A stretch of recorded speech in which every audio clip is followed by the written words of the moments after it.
ನಿರಾಸೆ, ಬಿಕ್ಕಿ ಬಿಕ್ಕಿ ಅಳುವ ಮುಗ್ಧ ಅಸಹಾಯಕರ ಕಣ್ಣೀರು, ಭೀಕರ ಹಿಂಸೆ, ಪುರೋಹಿತಗಾಮಿ ಮತ್ತು ಪಟ್ಟಭದ್ರ ಹಿತಾಸಕ್ತಿಗಳ ಆರ್ಭಟಗಳ ನಡುವೆ ನಿರಪರಾಧಿ ಯೇಸುವಿನ ಘೋರ ಮರಣವನ್ನು ಶುಭವೆನ್ನುವುದು ವಿಪರ್ಯಾಸ ಅಲ್ಲವೇ? ಹೌದು.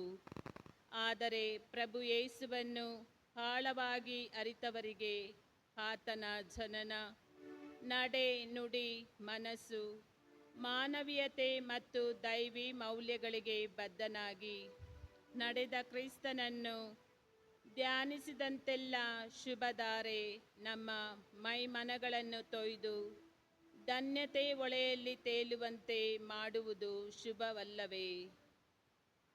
ಇಂದು ಶ್ರೀ ಧರ್ಮಸಭೆ ನಮ್ಮ ಪಾಪಗಳಿಗೆ ಪಶ್ಚಾತ್ತಾಪ ಪಡಲು ಆಹ್ವಾನಿಸುತ್ತದೆ. ಮನುಕುಲದ ತಾತ್ಸಾರ, ಸ್ವಾರ್ಥ, ದುರಾಸೆ, ಅಹಂಕಾರಗಳು ಅಮಾಯಕ ಕ್ರೈಸ್ತನ ಸಾವಿಗೆ ಕಾರಣ. ಇಂದು ಸಹ ಕ್ರೈಸ್ತನ ಮಹಿಮಾಭರಿತ ಆಧ್ಯಾತ್ಮಿಕ ಶರೀರ ನಮ್ಮೆಲ್ಲರ ಪಾಪಗಳಿಂದ ನರಳುತ್ತಿದೆ. ನಮ್ಮ ತಪ್ಪುಗಳನ್ನು, ಇತಿಮಿತಿಗಳನ್ನು ಒಪ್ಪಿಕೊಳ್ಳೋಣ. ಇಂದಿನ ಪೂಜಾ ವಿಧಿಗಳ ವಿಶೇಷ ಲಕ್ಷಣ ನೀಡಾಂಬರ, ಸರಳತೆ. ಆದರೆ ಆ ನೀಡಾಂಬರ, ಸರಳ ಪೂಜಾ ವಿಧಿಗಳ ಆಳದಲ್ಲಿ ಕ್ರಿಸ್ತನ ಶ್ರಮ, ಮರಣಗಳ ದಿವ್ಯ ಸತ್ಯವನ್ನು ಸೂರ್ಯ ಸ್ಪಷ್ಟವಾಗಿ ಸಾರುತ್ತದೆ. ಇಂದಿನ ಪೂಜಾ ವಿಧಿಗಳು ದೈವವಾಕ್ಯ ಮತ್ತು ಪ್ರಾರ್ಥನೆಯಿಂದ ಪ್ರಾರಂಭವಾಗಿ ಪರಮಪ್ರಸಾದದೊಂದಿಗೆ ಮುಕ್ತಾಯವಾಗುತ್ತದೆ. ಮಧ್ಯದಲ್ಲಿ ಪವಿತ್ರ ಶಿಲುಬೆಯ ಆರಾಧನೆ. ಇಂದಿನ ಪೂಜಾ ವಿಧಿ ಮತ್ತು ಸಾಂಗ್ಯಗಳ ಮೂಲಕ ಶ್ರೀ ಧರ್ಮಸಭೆಯು ಕ್ರಿಸ್ತನ ಬದ್ಧತೆ ಮತ್ತು ಪ್ರೀತಿಯ ಆಳವನ್ನು ಧ್ಯಾನಿಸುತ್ತಾ ನಮ್ಮ ಪಾಪ ಪ್ರಜ್ಞೆಯ ಆಳಕ್ಕೆ ಇಳಿಯಲು ಕರೆ ನೀಡುತ್ತದೆ. ಬನ್ನಿ, ಕ್ರಿಸ್ತನ ಭಕ್ತರಾದ ನಾವು ಶಿಲುಬೆಯ ಬುಡದಲ್ಲಿ ಮೊಣಕಾಲೂರಿ ಕ್ರಿಸ್ತನ ಪ್ರೀತಿಯನ್ನು ಧ್ಯಾನಿಸೋಣ. ಧ್ಯಾನಿಸುತ್ತಾ ನಮ್ಮ ಋನ್ಮನಗಳಲ್ಲಿ ಧನ್ಯತಾ ಭಾವ ಹನಿ ಹನಿಯಾಗಲಿ, ಹೊಳೆಯಾಗಿ ಚಿಮ್ಮಿ ಹರಿಯಲಿ. ನಮ್ಮ ಮನ, ವ್ಯಕ್ತಿತ್ವ, ಕುಟುಂಬ, ಶ್ರೀ ಧರ್ಮಸಭೆ ಮತ್ತು ಸಮಾಜವನ್ನು ಕ್ರಿಸ್ತನೆಡೆಗೆ ನಡೆಸಲಿ ಎಂದು ಆಶಿಸೋಣ. ಇಂದಿನ ಆಚರಣೆಗಳಲ್ಲಿ 4 ಭಾಗಗಳಿವೆ. ಮೊದಲನೆಯದು ದೈವವಾಕ್ಯದ ವಿಧಿ, ಎರಡನೆಯದು ಸಾಮೂಹಿಕ ಸಾಂಭ್ರಮಿಕ ಪ್ರಾರ್ಥನೆಗಳು, ಮೂರನೆಯದು ಶಿಲುಬೆಯ ಪ್ರದರ್ಶನ ಮತ್ತು ಸನ್ಮಾನ, ನಾಲ್ಕನೆಯದು ಪರಮಪ್ರಸಾದ ಸ್ವೀಕಾರ. ಪ್ರಾರಂಭ ವಿಧಿ: ಸಾಷ್ಟಾಂಗ ಪ್ರಣಾಮ. ಯಾಜಕರು ಕೆಂಪು ಪೂಜಾ ವಸ್ತ್ರವನ್ನು ಧರಿಸಿ ಮೌನವಾಗಿ ಪೀಠದ ಬಳಿ ಬಂದು ನಮಸ್ಕರಿಸುತ್ತಾರೆ. ನಂತರ ಯಾಜಕರು ಸಾಷ್ಟಾಂಗ ಪ್ರಮಾಣ ಮಾಡುತ್ತಾರೆ. ಭಕ್ತರೆಲ್ಲರೂ ಮೌನದಿಂದ ಮೊಣಕಾಲೂರಿ ಪ್ರಾರ್ಥಿಸೋಣ.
ಪ್ರಾರ್ಥಿಸೋಣ. ದೇವರೇ, ನಮ್ಮ ಪ್ರಭುವು ನಿಮ್ಮ ಪುತ್ರವಾದ ಕ್ರಿಸ್ತರ ಯಾತನೆಯ ಮೂಲಕ ಪುರಾತನ ಪಾಪದ ನಿಮಿತ್ತ ವಂಶ ಪಾಪಮಯವಾಗಿ ಒಂದುಗೂಡಿದ ಮರಣದಿಂದ ನಮ್ಮನ್ನು ಬಿಡುಗಡೆ ಮಾಡಿದ್ದೀರಿ. ನೈಸರ್ಗಿಕ ನಿಯಮದಂತೆ ಭೌತಿಕ ಮಾನವನ ಸ್ವರೂಪವನ್ನು ಹೊಂದಿದ್ದೇವೆ. ಹಾಗೆ ಕೃಪಾವರಗಳಿಂದ ಪವಿತ್ರಕರಿಸಲ್ಪಟ್ಟು ಕ್ರಿಸ್ತರಿಗೆ ಅನುರೂಪಿಗಳಾಗಿ ಸ್ವರ್ಗೀಯ ಮಾನವನ ಸ್ವರೂಪವನ್ನು ಹೊಂದುವಂತೆ ಮಾಡಿರಿ. ನಮ್ಮ ಪ್ರಭು ಕ್ರಿಸ್ತರ ಮುಖಾಂತರ ನಿಮ್ಮನ್ನು ಪ್ರಾರ್ಥಿಸುತ್ತೇವೆ.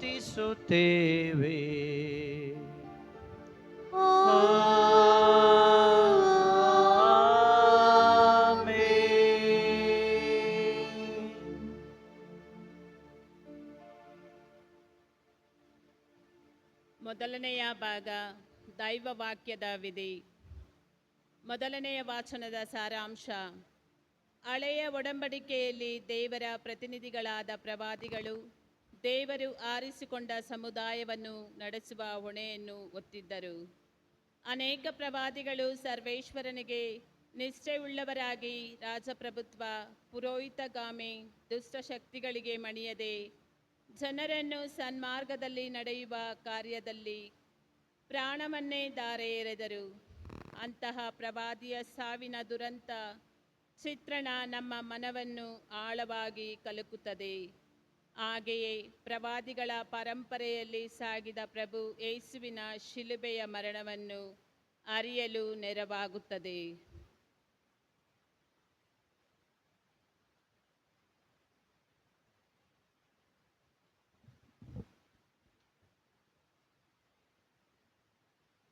ಮೊದಲನೆಯ ವಾಚನ. ಪ್ರವಾದಿ ಯೆಶಾಯನ ಗ್ರಂಥದಿಂದ ವಾಚನ. ನನ್ನ ದಾಸನಿದು ಕೃತಾರ್ಥ, ಆಗುವನಾತ ಮಹಿಮಾನ್ವಿತ, ಏರುವನು ಉನ್ನತ ಪದವಿಗಾತ. ಆತನ ಮುಖ ನರಮಾನವರ ಮುಖಕ್ಕಿಂತ, ಆತನ ರೂಪ ನರಪುತ್ರರ ರೂಪಕ್ಕಿಂತ ವಿಕಾರಗೊಂಡಿದೆ ನಿಜ. ಆದರೆ ಹಲವರು ನೋಡಿ ಆದರೂ ಚಕಿತ, ಅಂತೆಯೇ ಹಲ ರಾಷ್ಟ್ರಗಳು ಚಕಿತವಾಗುವು. ಆಚರಿಗೊಂಡು ಬಾಯಿ ಮುಚ್ಚಿಕೊಳ್ಳುವರು ಅರಸರು ಆತನನ್ನು ಕಂಡು. ಏಕೇನೆ ನೋಡುವರವರು ಅಪೂರ್ವ ಸಂಗತಿಯೊಂದನ್ನು, ಗ್ರಹಿಸಿಕೊಳ್ಳುವರವರು ಎಂದೂ ಕೇಳದ ವಿಷಯವನ್ನು, ನಂಬುವರ್ಯಾರು ನಾವು ಕೇಳಿದ ಸಂಗತಿಯನ್ನು, ಗುರುತಿಸುವವರ್ಯಾರು ಸರ್ವೇಶ್ವರನ ಶಕ್ತಿಯನ್ನು. ಸರ್ವೇಶ್ವರನ ಮುಂದೆ ಬಾಳಿದನಾಥ ಸಸಿಯಂತೆ, ಒಣ ನೆಲದೊಳಗೆ ಇಳಿಯುವ ಬೇರಿನಂತೆ. ಆತನಲ್ಲಿ ಅಂದ ಚಂದಗಳ್ಯಾವೂ ಇರಲಿಲ್ಲ, ನೋಡಲು ಲಕ್ಷಣವಾದವು ಏನೂ ಕಾಣಲಿಲ್ಲ. ಧಿಕ್ಕರಿಸಲ್ಪಟ್ಟವನು, ಮನುಜರಿದ್ದ ತಿರಸ್ಕೃತನು, ದುಃಖಕ್ರಾಂತನು, ಕಷ್ಟ ಸಂಕಟ ಅನುಭವಿಸಿದವನು. ನೋಡಿದವರು ಮುಖ ತಿರುಗಿಸುವಷ್ಟು ನಿಂದಕನು. ನಾವು ಲಕ್ಷ್ಯಕ್ಕೆ ತೆಗೆದುಕೊಳ್ಳಲಿಲ್ಲ ಆತನನ್ನು. ನಿಜವಾಗಿ ವಹಿಸಿಕೊಂಡನಾತ ನಮ್ಮ ಬಾಧೆಗಳನ್ನು, ಹೊರೆಯಂತೆ ಹೊತ್ತನಾತ ನಮ್ಮ ಕಷ್ಟ ಸಂಕಟಗಳನ್ನು. ನಾವು ಭಾವಿಸಿದಾದರೂ ಏನು, ಆತ ದೇವರಿಂದ ಬಾಧಿತನೆಂದು. ದಂಡನೆಗೆ ಗುರಿಯಾದವನು ತಿರಸ್ಕೃತನಾದವನೆಂದು, ಗಾಯಗೊಂಡವನಾತ ನಮ್ಮ ಪಾಪಗಳ ನಿಮಿತ್ತ, ಜರ್ಜರಿತನಾದ ನಮ್ಮ ದ್ರೋಹಗಳ ದೆಸೆಯಿಂದ, ಶಿಕ್ಷೆಗೊಳಗಾದ ನಮ್ಮ ರಕ್ಷೆಗಾಗಿ, ಪೆಟ್ಟು ತಿಂದ ನಮ್ಮ ಸ್ವಸ್ಥತೆಗಾಗಿ. ತೊಳಲುತ್ತಿದ್ದೆವು ನಾವೆಲ್ಲರೂ ದಾರಿ ತಪ್ಪಿದ ಕುರಿಗಳಂತೆ, ಹಿಡಿಯುತ್ತಿದ್ದನು ಪ್ರತಿಯೊಬ್ಬನು ತನ್ನ ತನ್ನ ದಾರಿಯನ್ನೇ.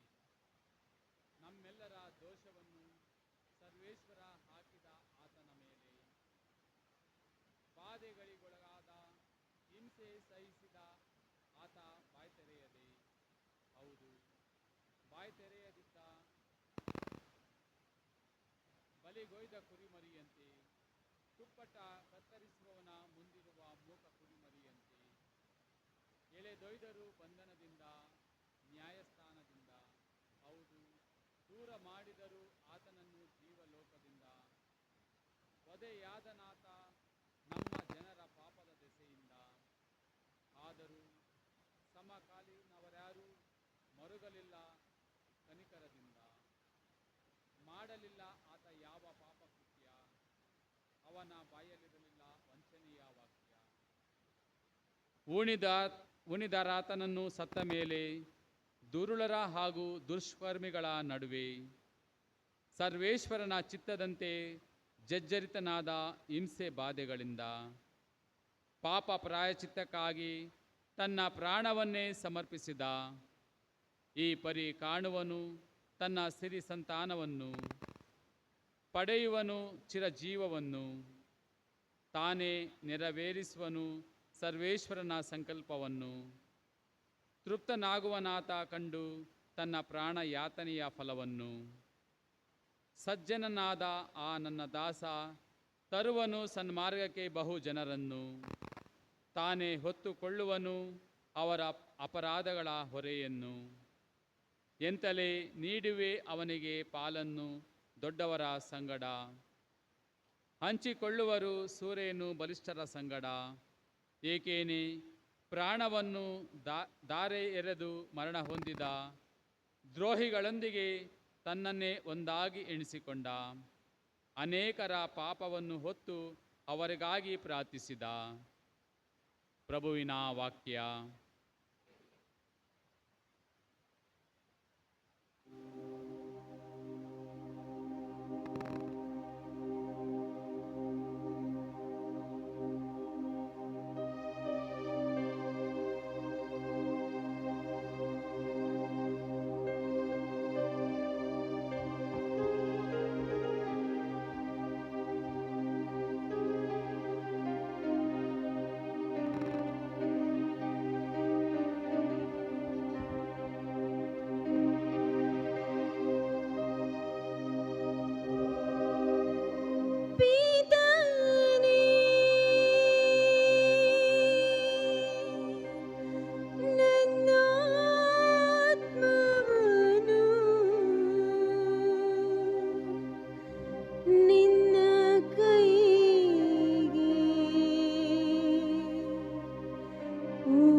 ಪಿತನೇ,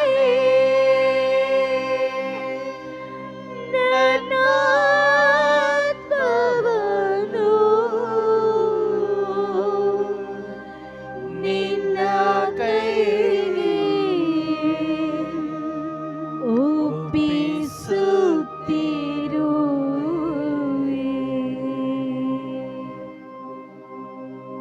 ನಾನಾದರೂ ಪ್ರಭು ನಿನ್ನಲೇ ಭರವಸೆ ಇಟ್ಟಿರುವೆ.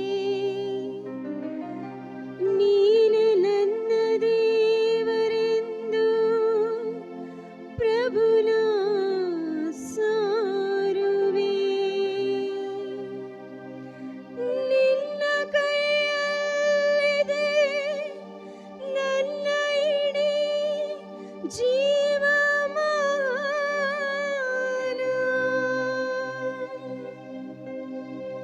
ಬೆನ್ನಟ್ಟಿ ಬರುವ ವೈರಿಯಿಂದ ರಕ್ಷಿಸೆನ್ನ.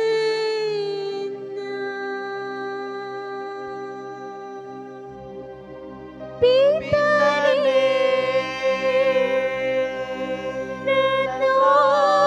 ನನ್ನಾತ್ಮವನ್ನು ನಿನ್ನ ಕೈಗೆ ಒಪ್ಪಿಸುತ್ತಿರುವೆ.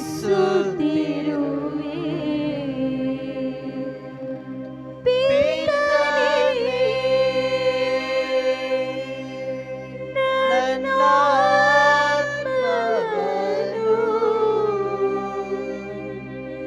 ನಿನ್ನ ಕೈಗೆ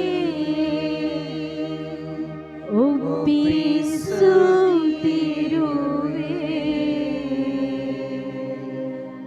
ನಿನ್ನ ಕೈಗೆ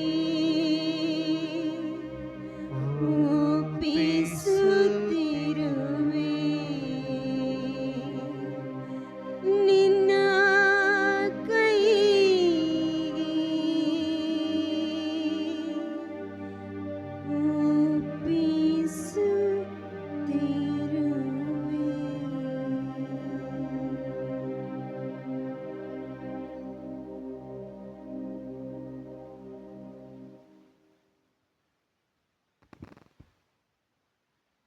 ಎರಡನೆಯ ವಾಚನ. ನಾವೆಲ್ಲರೂ ಸಜ್ಜನರ ಸ್ನೇಹಿಗಳು, ದುರ್ಜನರ ದ್ವೇಷಿಗಳು. ಆದರೆ ಕ್ರಿಸ್ತ ತನ್ನ ಅನುಕಂಪದ ಮಹಾಪೂರದಲ್ಲಿ ಸಜ್ಜನರಲ್ಲದೆ ದುರ್ಜನರನ್ನು ಸಹ ಪ್ರೀತಿಸಿದರು. ನಮ್ಮ ದೌರ್ಬಲ್ಯಗಳನ್ನು ಅರಿತು ನಮ್ಮನ್ನು ಪ್ರೀತಿಸುವ ವ್ಯಕ್ತಿ ಅಂದರೆ ಪ್ರಭು ಕ್ರಿಸ್ತನೊಬ್ಬನೇ. ಏಕೆಂದರೆ ಆತನು ಸಹ ಶೋಧನೆ ಸಂಕಟಗಳನ್ನು ಎದುರಿಸಿದ. ಕಷ್ಟ ಸಂಕಟಗಳ ನಡುವೆ ಕಣ್ಣೀರಿಟ್ಟು ಪ್ರಾರ್ಥಿಸಿದ. ಬನ್ನಿ, ಮಾನವೀಯ ದೌರ್ಬಲ್ಯಗಳಲ್ಲಿ ಬಿದ್ದು ನರಳುವ ನಮ್ಮೆಲ್ಲರಿಗೆ ಸಾಂತ್ವನ ನೀಡುವ ಈ ವಾಚನವನ್ನು ಧ್ಯಾನಿಸೋಣ.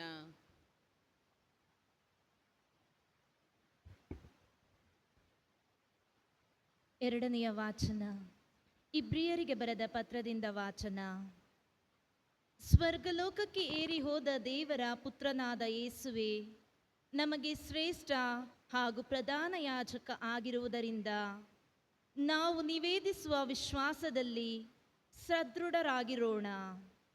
ಈ ಪ್ರಧಾನ ಯಾಜಕ ನಮ್ಮ ದೌರ್ಬಲ್ಯಗಳನ್ನು ಕಂಡು ಅನುಕಂಪ ತೋರದೆ ಇರುವವರಲ್ಲ. ಅವರು ನಮ್ಮಂತೆಯೇ ಇದ್ದುಕೊಂಡು ಎಲ್ಲ ವಿಷಯಗಳಲ್ಲೂ ಶೋಧನೆ ಸಂಕಟಗಳನ್ನು ಅನುಭವಿಸಿದರು. ಆದರೆ ಪಾಪವನ್ನು ಮಾತ್ರ ಮಾಡಲಿಲ್ಲ.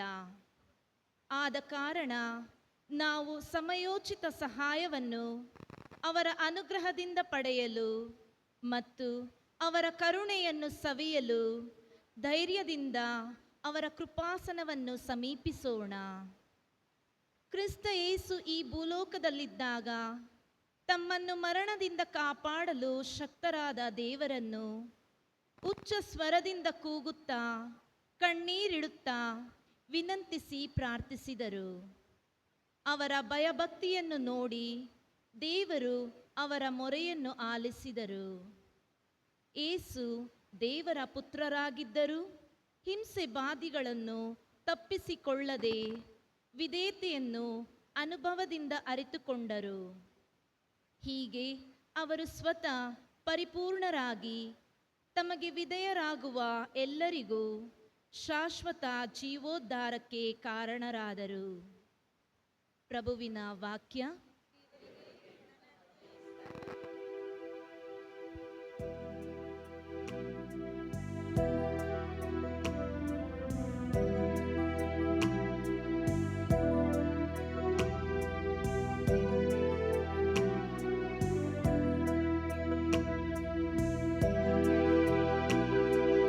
ಯೇಸು ಕ್ರಿಸ್ತರು ನಮಗಾಗಿ ಪ್ರಾಣನಿಗಿದರು. ಯೇಸು ಕ್ರಿಸ್ತರು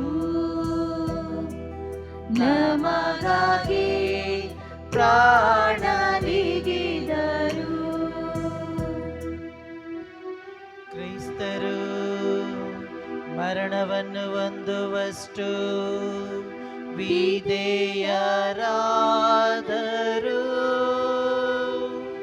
ಅದು ಶಿಲುಬೆಯ ಮರಣವನ್ನೇ ಹೊಂದುವಷ್ಟು ವಿಧೇಯರಾದರು.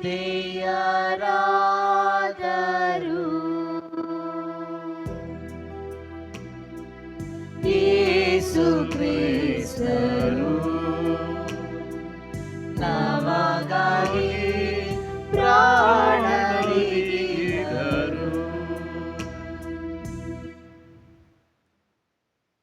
ಸಂತ ಯೋವಾನರು ಬರೆದ ಯೇಸು ಕ್ರಿಸ್ತರ ಪೂಜ್ಯ ಯಾತನೆಗಳ ವೃತ್ತಾಂತ. ಯೇಸು ಸ್ವಾಮಿ ತಮ್ಮ ಶಿಷ್ಯರೊಡನೆ ಹೊರಟು ಕೇದ್ರೋನ್ ಹಳ್ಳವನ್ನು ದಾಟಿ ಅಲ್ಲೇ ಇದ್ದ ತೋಟವನ್ನು ಹೊಕ್ಕರು. ಅವರು ತಮ್ಮ ಶಿಷ್ಯರೊಡನೆ ಆಗಾಗ ಅಲ್ಲಿಗೆ ಬರುವುದು ವಾಡಿಕೆ. ಅವರನ್ನು ಹಿಡಿದುಕೊಡಲಿದ್ದ ಯೂದನಿಗೆ ಆ ಸ್ಥಳ ಚೆನ್ನಾಗಿ ಗೊತ್ತಿತ್ತು.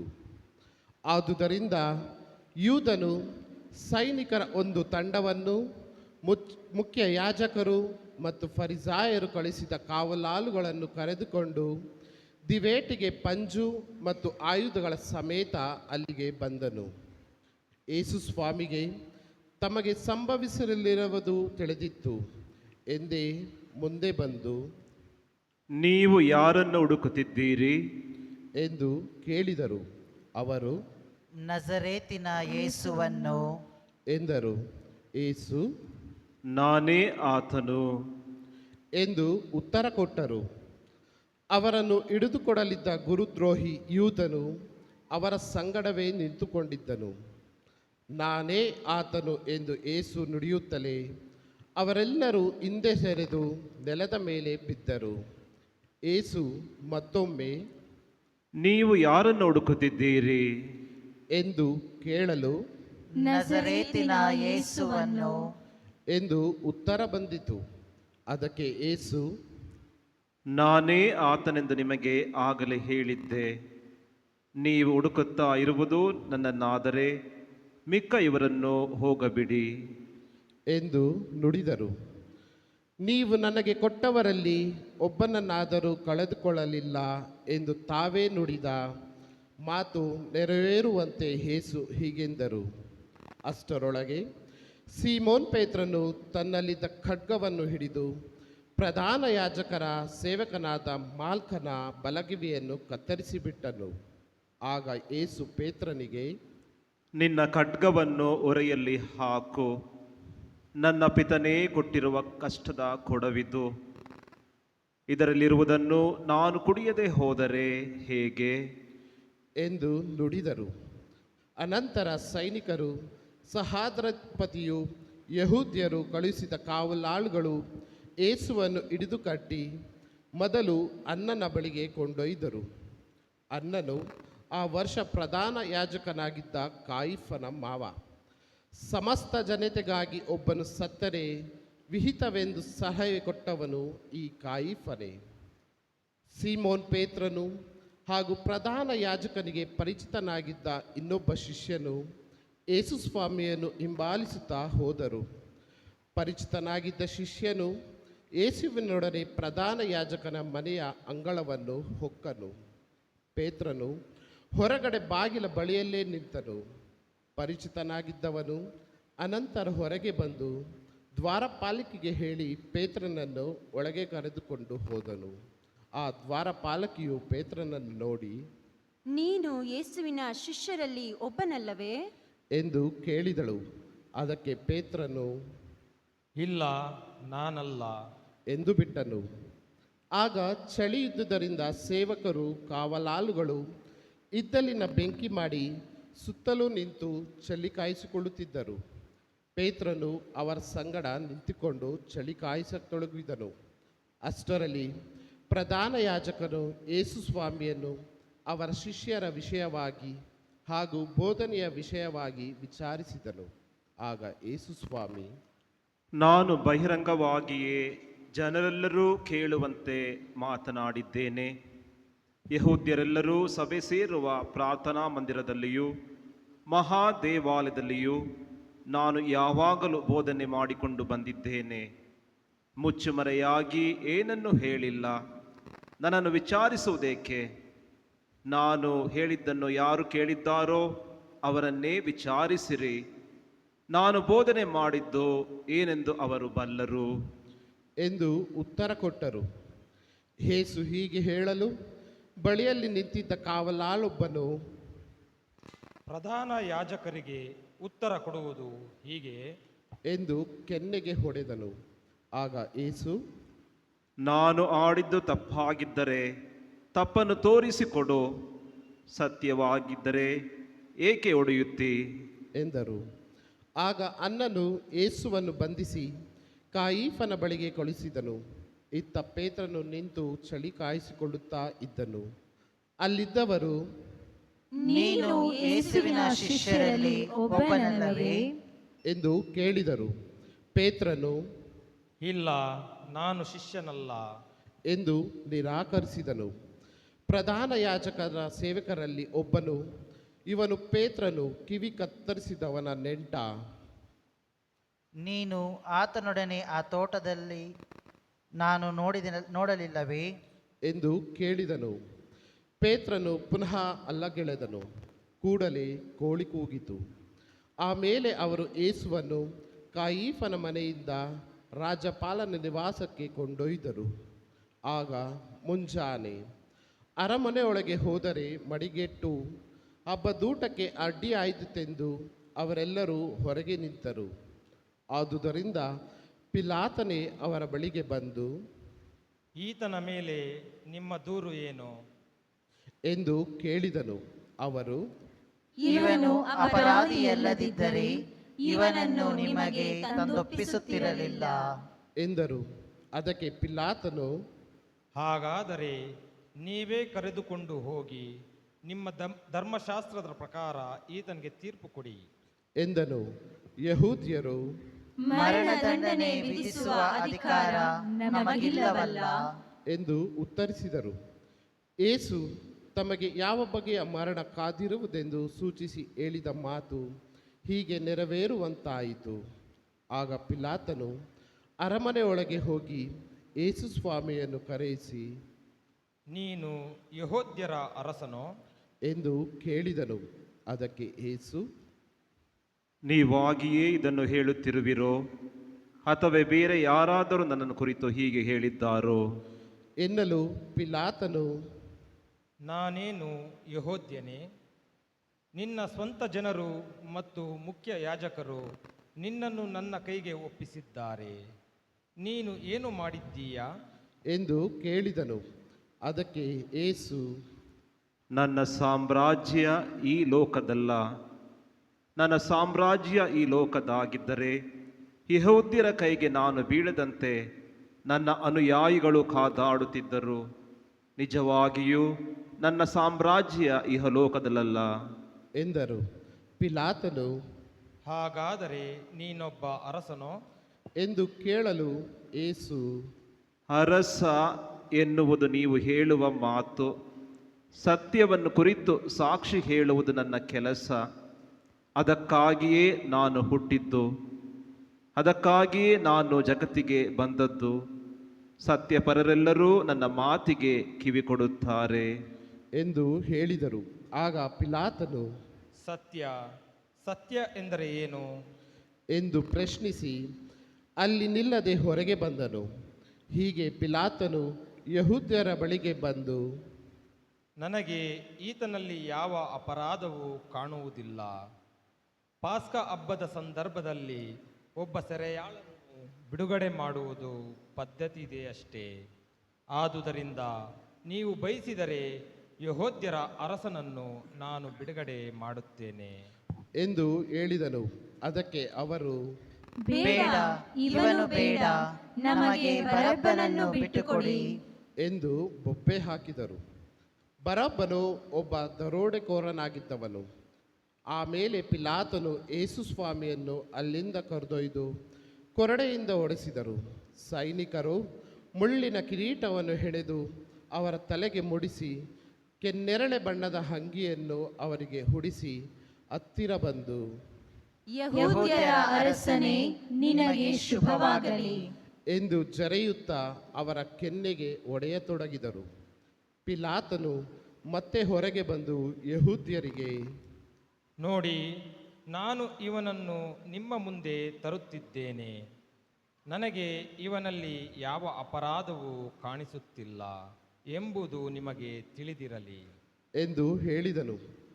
ಆಗ ಯೇಸು ಮುಳ್ಳಿನ ಕಿರೀಟವನ್ನು ಕೆನ್ನೆರಳೆ ಬಣ್ಣದ ಅಂಗಿಯನ್ನು ಧರಿಸಿದರಾಗಿ ಹೊರಕ್ಕೆ ಬಂದರು.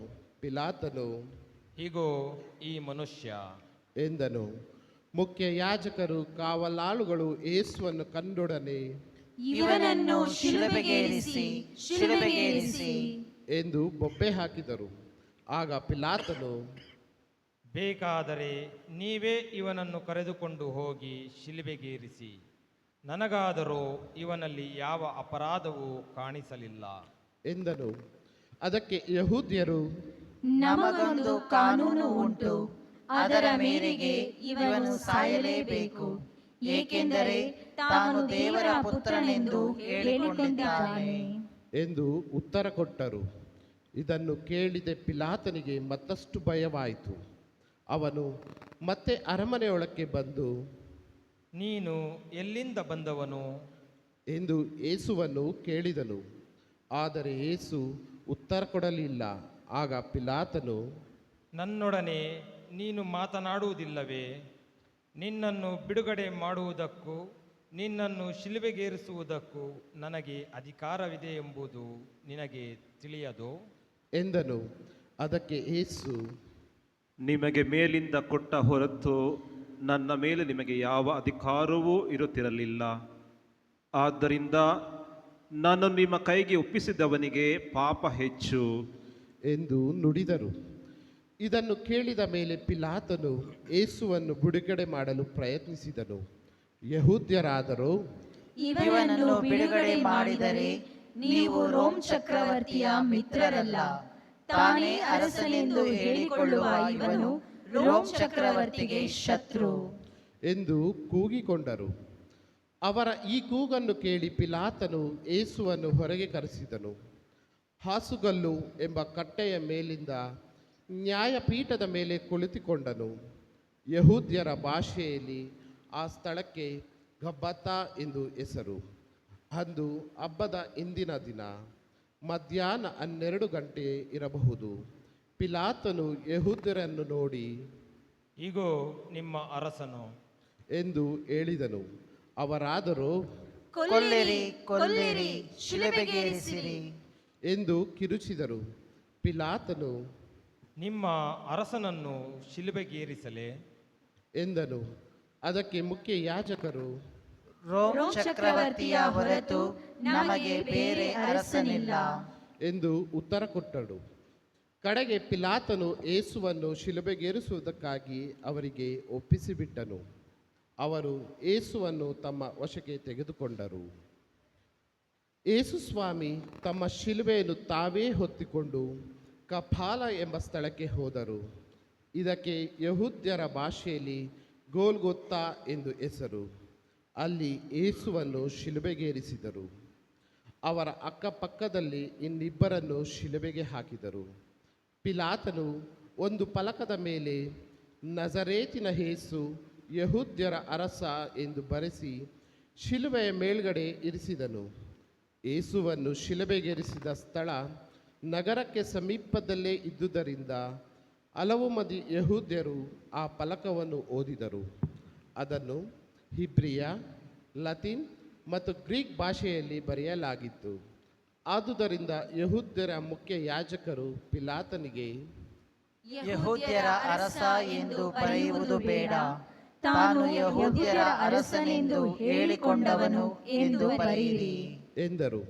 ಅದಕ್ಕೆ ಪಿಲಾತನು, ನಾನು ಬರೆದದ್ದು ಬರೆದಾಯಿತು ಎಂದನು. ಯೇಸುವನ್ನು ಶಿಲುಬೆಗೇರಿಸಿದ ಬಳಿಕ ಸೈನಿಕರು ಯೇಸುವಿನ ಬಟ್ಟೆಗಳನ್ನು ತೆಗೆದುಕೊಂಡು ಒಬ್ಬೊಬ್ಬರಿಗೆ ಒಂದೊಂದು ಪಾಲಿನಂತೆ 4 ಪಾಲು ಮಾಡಿ ಹಂಚಿಕೊಂಡರು. ಅವರ ಒಳ ಅಂಗಿಯಾದರೂ ಹೊಲಿಗೆ ಇಲ್ಲದೆ ಮೇಲಿಂದ ಕೆಳಗಿನವರೆಗೂ ಎಣದಂತಾಗಿತ್ತು. ಅದನ್ನು ತೆಗೆದುಕೊಂಡು ಅವರು ತಮ್ಮೊಳಗೆ, ಇದನ್ನು ಅರಿಯುವುದು ಬೇಡ, ಚೀಟು ಹಾಕಿ ಯಾರ ಪಾಲಿಗೆ ಬರುವುದೋ ನೋಡೋಣ ಎಂದು ಮಾತನಾಡಿಕೊಂಡು ಹಾಗೆಯೇ ಮಾಡಿದರು. ನನ್ನ ಬಟ್ಟೆಗಳನ್ನು ತಮ್ಮಲ್ಲಿ ಹಂಚಿಕೊಂಡರು, ನನ್ನ ಅಂಗಿಗಾಗಿ ಚೀಟು ಹಾಕಿದರು ಎಂಬ ಪವಿತ್ರ ಗ್ರಂಥದ ವಾಕ್ಯ ಹೀಗೆ ನೆರವೇರಿತು. ಯೇಸುವಿನ ತಾಯಿಯ ಸಹೋದರಿ ಕ್ಲೋಪನ ಹೆಂಡತಿ ಮರಿಯ ಮತ್ತು ಮಗ್ದಲದ ಮರಿಯ ಇವರು ಶಿಲುವೆಯ ಬಳಿಯಲ್ಲಿ ನಿಂತಿದ್ದರು. ಯೇಸು ತಮ್ಮ ತಾಯಿಯನ್ನು ಆಕೆಯ ಪಕ್ಕದಲ್ಲಿ ನಿಂತಿದ್ದ ತಮ್ಮ ಆಪ್ತ ಶಿಷ್ಯನನ್ನು ನೋಡಿ, ಅಮ್ಮ, ಇಗೋ ನಿನ್ನ ಮಗ ಎಂದರು. ಅನಂತರ ತಮ್ಮ ಶಿಷ್ಯನನ್ನು ಕುರಿತು, ಇಗೋ ನಿನ್ನ ತಾಯಿ ಎಂದರು. ಅಂದಿನಿಂದ ಆ ಶಿಷ್ಯನು ಆಕೆಯನ್ನು ತನ್ನ ಮನೆಯಲ್ಲೇ ಇರಿಸಿಕೊಂಡನು. ಇದಾದ ಮೇಲೆ ಯೇಸು ಸ್ವಾಮಿ ನೆರವೇರಬೇಕಾದದ್ದೆಲ್ಲವೂ ನೆರವೇರಿದೆ ಎಂದು ತಿಳಿದು ಪವಿತ್ರ ಗ್ರಂಥದಲ್ಲಿ ಬರೆದಿದ್ದು ಈಡೇರುವಂತೆ, ನನಗೆ ದಾಹವಾಗಿದೆ ಎಂದು ನುಡಿದರು. ಬಳಿಯಲ್ಲೇ ಹುಳಿರಸ ತುಂಬಿದ ಪಾತ್ರೆ ಹೊಂದಿತ್ತು. ಅವರು ಸ್ಪಂಜನ್ನು ಆ ಹುಳಿರಸದಲ್ಲಿ ತೋಯಿಸಿ ಈಸೋಪ್ ಗಿಡದ ಕೋಲಿಗೆ ಸಿಕ್ಕಿಸಿ ಯೇಸುವಿನ ಬಾಯಿಗೆ ಮುಟ್ಟಿಸಿದರು. ಯೇಸು ಆ ಹುಳಿರಸವನ್ನು ಸೇವಿಸುತ್ತಲೇ, ಎಲ್ಲ ನೆರವೇರಿತು ಎಂದು ನುಡಿದು ತಲೆಬಾಗಿ ತಮ್ಮ ಆತ್ಮವನ್ನು ಒಪ್ಪಿಸಿದರು.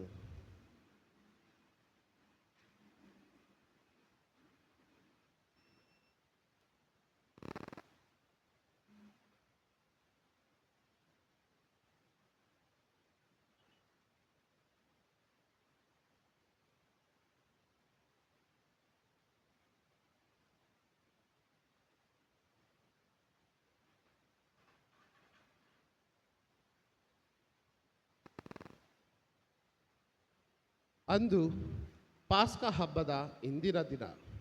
ಮಾರನೆಯ ದಿನ ಸಬ್ಬತ್ ದಿನವೂ ದೊಡ್ಡ ಹಬ್ಬವೂ ಆಗಿತ್ತು. ಸಾಬತ್ ದಿನದಂದು ಶವಗಳು ಶಿಲುಬೆಯ ಮೇಲೆ ತೂಗಾಡುವುದು ಸರಿಯಲ್ಲ ಎಂದುಕೊಂಡು ಶಿಲುಬೆಗೇರಿಸಲಾಗಿದ್ದವರ ಕಾಲುಗಳನ್ನು ಮುರಿದು ಅವರ ಶವವನ್ನು ಅಂದೇ ತೆಗೆಯಿಸಿಬಿಡೋಣ. ಯಹೂದ್ಯರು ಪಿಲಾತನಿಂದ ಅಪ್ಪಣೆ ಕೇಳಿಕೊಂಡರು. ಅಂತೆಯೇ ಸೈನಿಕರು ಬಂದು ಯೇಸುವಿನೊಡನೆ ಶಿಲುಬೆಗೇರಿಸಲಾಗಿದ್ದ ಮೊದಲನೆಯವನ ಮತ್ತು ಎರಡನೆಯವನ ಕಾಲುಗಳನ್ನು ಮುರಿದರು. ತರುವಾಯ ಯೇಸುವಿನ ಬಳಿಗೆ ಬಂದರು. ಯೇಸು ಆಗಲೇ ಸತ್ತು ಹೋಗಿರುವುದನ್ನು ಕಂಡು ಅವರ ಕಾಲುಗಳನ್ನು ಮುರಿಯಲಿಲ್ಲ. ಆದರೂ ಸೈನಿಕರಲ್ಲಿ ಒಬ್ಬನು ಈಟಿಯಿಂದ ಅವರ ಪಕ್ಕೆಯನ್ನು ತಿವಿದನು. ಕೂಡಲೇ ರಕ್ತವು ನೀರು ಅಲ್ಲಿಂದ ಹೊರಗೆ ಹರಿದು ಬಂದವು. ಇದು ಕಣ್ಣಾರೆ ಕಂಡವನ ಹೇಳಿಕೆ. ಈ ಹೇಳಿಕೆ ಸತ್ಯವಾದದ್ದು. ತಾನು ಸತ್ಯವನ್ನು ನುಡಿಯುತ್ತೇನೆಂಬುದು ಅರಿವು ಅವನಿಗಿದೆ. ನೀವು ವಿಶ್ವಾಸಿಸಬೇಕೆಂದೇ ಆತನು ಇದನ್ನು ಹೇಳಿದ್ದಾನೆ. ಆತನ ಎಲುಬೊಂದನ್ನು ಮುರಿಯಕೂಡದು ಎಂದು ಪವಿತ್ರ ಗ್ರಂಥದಲ್ಲಿ ಬರೆದಿದೆ. ಆ ವಾಕ್ಯ ನೆರವೇರುವಂತೆ ಹೀಗೆ ನಡೆಯಿತು. ತಾವು ಇರದಿದ್ದನ್ನೇ ಅವರು ನಿರೀಕ್ಷಿಸುವರು ಎನ್ನುತ್ತದೆ ಇನ್ನೊಂದು ವಾಕ್ಯ. ಅರಿಮತಾಯ ಊರಿನ ಜೋಸೆಫ್ ಎಂಬುವನು ಕೂಡ ಯೇಸುವಿನ ಶಿಷ್ಯರಲ್ಲಿ ಒಬ್ಬನು. ಈತನು ಯಹೂದ್ಯರಿಗೆ ಹೆದರಿ ತಾನು ಶಿಷ್ಯನೆಂದು ತೋರಿಸಿಕೊಳ್ಳುತ್ತಿರಲಿಲ್ಲ. ಮೇಲೆ ಹೇಳಿದ್ದೆಲ್ಲ ನಡೆದಾದ ಮೇಲೆ ಈತನು ಯೇಸುವಿನ ಪಾರ್ಥಿವ ಶರೀರವನ್ನು ಕೊಂಡೊಯ್ಯಲು ಪಿಲಾತನಿಂದ ಅಪ್ಪಣೆ ಕೇಳಿದನು. ಪಿಲಾತನು ಒಪ್ಪಿಗೆ ಕೊಡಲು ಈತನು ಬಂದು ಪಾರ್ಥಿವ ಶರೀರವನ್ನು ಕೊಂಡೊಯ್ದನು. ಈತನು ಮಾತ್ರವಲ್ಲ, ಹಿಂದೊಮ್ಮೆ ಯೇಸುವನ್ನು ರಾತ್ರಿಯಲ್ಲಿ ನೋಡಲು ಬಂದಿದ್ದ ನಿಕೋದೇಮನು ಕೂಡ ಅಲ್ಲಿಗೆ ಬಂದನು. ಇವನು ರಕ್ತಬೋಳ ಹಾಗೂ ಅಗುರು ಕಲಿಸಿದ 30 ಕಿಲೋಗ್ರಾಮಿನಷ್ಟು ಚೂರ್ಣವನ್ನು ತಂದಿದ್ದನು.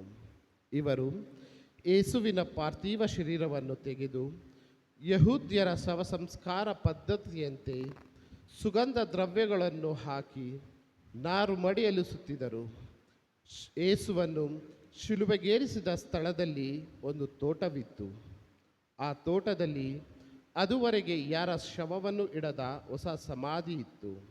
ಸಮಾಧಿಯು ಹತ್ತಿರದಲ್ಲೇ ಇದ್ದುದರಿಂದ ಹಾಗೂ ಮರುದಿನ ಪಾಸ್ಕ ಹಬ್ಬವಾದುದರಿಂದ ಯೇಸುವಿನ ಪಾರ್ಥಿವ ಶರೀರವನ್ನು ಅಲ್ಲೇ ಸಮಾಧಿ ಮಾಡಿದರು.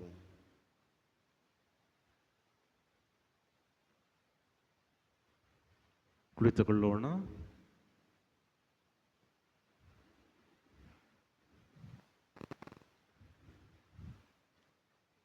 ಪ್ರಿಯ ಸಹೋದರ ಸಹೋದರಿಯರೇ,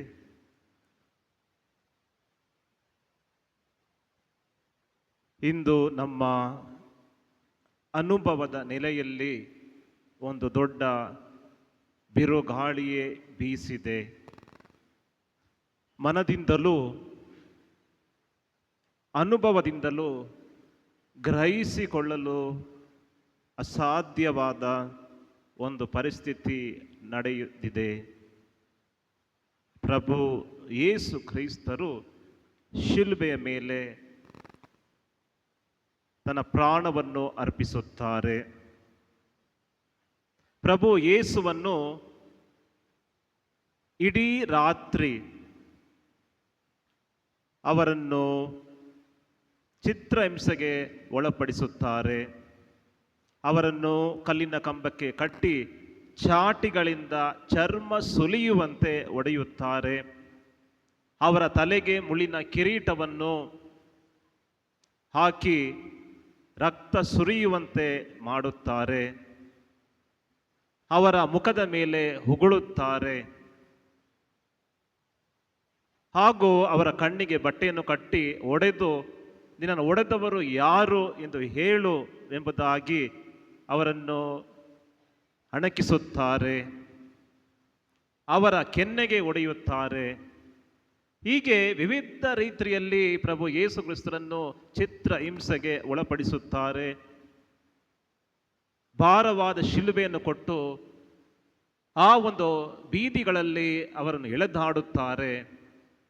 ಭಾರವನ್ನು ಹೊತ್ತಂತಹ ಪ್ರಭು ಯೇಸು ಕ್ರಿಸ್ತರು ಕೆಳಗೆ ಅವರು ಬಿದ್ದರೂ ಸಹ ಅವರು ಎಡೆಬಿಡದೆ ಎದ್ದು ತನ್ನ ಗುರಿಯನ್ನು ಅವರು ಮುಟ್ಟುತ್ತಾರೆ. ತದನಂತರ ಆ ಶಿಲುಬೆ ಮೇಲೆ ಅವರು ಕೊಲ್ಲಲ್ಪಡುತ್ತಾರೆ. ಪ್ರಿಯ ಸಹೋದರ ಸಹೋದರಿಯರೇ, ಈ ಒಂದು ಕೇವಲ ಒಂದು ಸಾವನ್ನು ಪ್ರಭು ಯೇಸುವಿಗೆ ಕೊಡುತ್ತಾರೆ. ಶಿಲುಬೆ ಮೇಲೆ ಅಂದು ಕಳ್ಳರನ್ನು ಸಾಯಿಸುತ್ತಾ ಇದ್ದರು. ದರೋಡೆಕಾರರನ್ನು ಕೊಲೆ ಮಾಡಿದವರನ್ನು ಅವರು ಕೊಲ್ಲುತ್ತಾ ಇದ್ದರು. ಇಲ್ಲಿ ಏನು ಮಾಡದ ಒಬ್ಬ ವ್ಯಕ್ತಿಯನ್ನು ಆ ಒಂದು ಶಿಲುಬೆ ಮೇಲೆ ಕೊಲ್ಲುತ್ತಾರೆ, ಅವರನ್ನು ಕೊಲೆ ಮಾಡುತ್ತಾರೆ. ಇದನ್ನೆಲ್ಲ ನಾವು ಚಿಂತಿಸುವಾಗ ನಾವು ಏಕೆ ಹೀಗಾಯಿತು, ಯಾಕೆ ದೇವರು ಅವರನ್ನು ಕಾಪಾಡಲಿಲ್ಲ, ಯಾಕೆ ಅದನ್ನು ಅರ್ಥ ಮಾಡಿಕೊಳ್ಳಲು ನಾವು ಪ್ರಶ್ನಿಸುತ್ತೇವೆ, ಅನೇಕ ಉತ್ತರಗಳನ್ನು ಹುಡುಕಾಡುತ್ತೇವೆ. ಆದರೆ ನಮಗೆ ಆ ಒಂದು ಹುಡುಕಾಡಲು ಸಿಗುವುದು ಕತ್ತಲೆಯೇ, ಕಾರ್ಗತ್ತಲೆಗೆ ಉಳಿರುತ್ತದೆ, ಬೆಳಕು ಅಲ್ಲಿ ಇಲ್ಲ.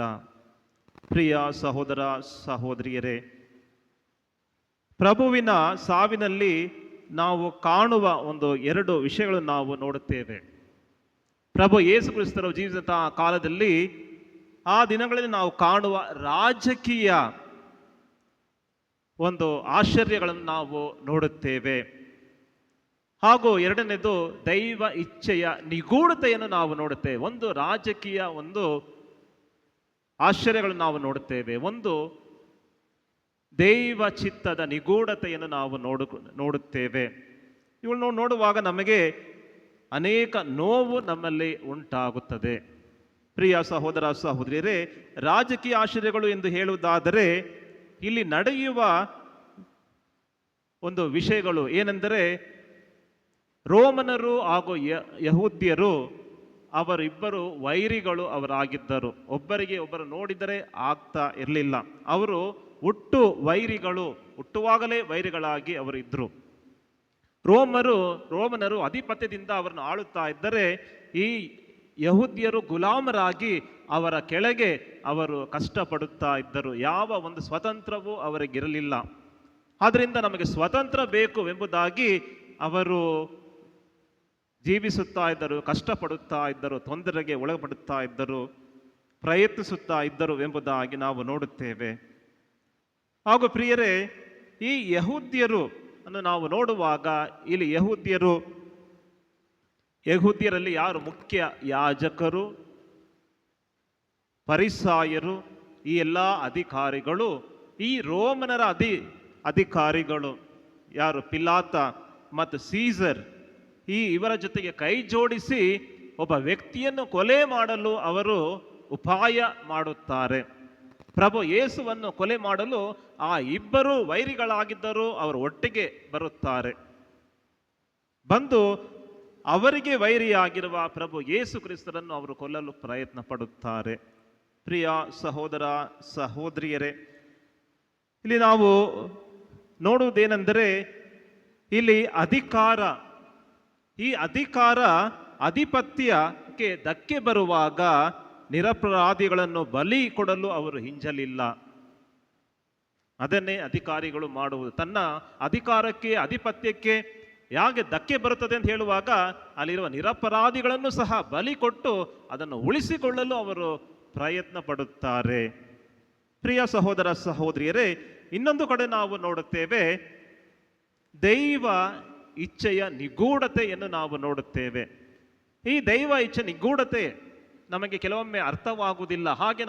ಹಾಗೆಯೇ ಇರುವಾಗ ನಾವು ನೋಡುತ್ತೇವೆ, ದೇವರು ನಮ್ಮನ್ನು ಕೈ ಬಿಟ್ಟಿದ್ದಾರೆ, ದೇವರು ಯಾಕೆ ಅವರು ಉತ್ತರ ಕೊಡುತ್ತಾ ಇಲ್ಲ, ದೇವರು ಯಾಕೆ ನಮ್ಮ ಕಷ್ಟವನ್ನು ಅರ್ಥ ಮಾಡಿಕೊಳ್ಳುತ್ತಾ ಇಲ್ಲ ಎಂಬುದಾಗಿ ನಾವು ಯೋಚನೆ ಮಾಡುತ್ತೇವೆ. ಆದರೆ ಆ ನಿಗೂಢತೆಯೇ, ದೇವರ ಚಿತ್ತದ ನಿಗೂಢತೆಯನ್ನು ನಾವು ಮಾಡಿಕೊಳ್ಳುವುದಿಲ್ಲ. ಇಲ್ಲಿ ಪ್ರಭು ಯೇಸು ಕ್ರಿಸ್ತರನ್ನು ನಾವು ನೋಡ್ತೇವೆ. ಅವ್ರು ಹೇಳ್ತಾರೆ, ನನ್ನ ದೇವರೇ ನನ್ನನ್ನೇಕೆ ಕೈ ಬಿಟ್ಟಿರಿ ಎಂಬುದಾಗಿ ಹೇಳ್ತಾರೆ.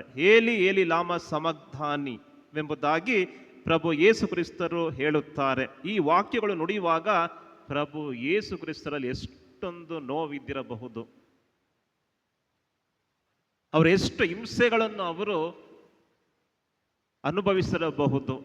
ಆ ಒಂದು ಸಮಯದ ಉಚ್ಚ ಸ್ವರದಿಂದ ಅವರು ತನ್ನ ತಂದೆ ದೇವರಲ್ಲಿ ಅವರು ಕೂಗುತ್ತಾರೆ.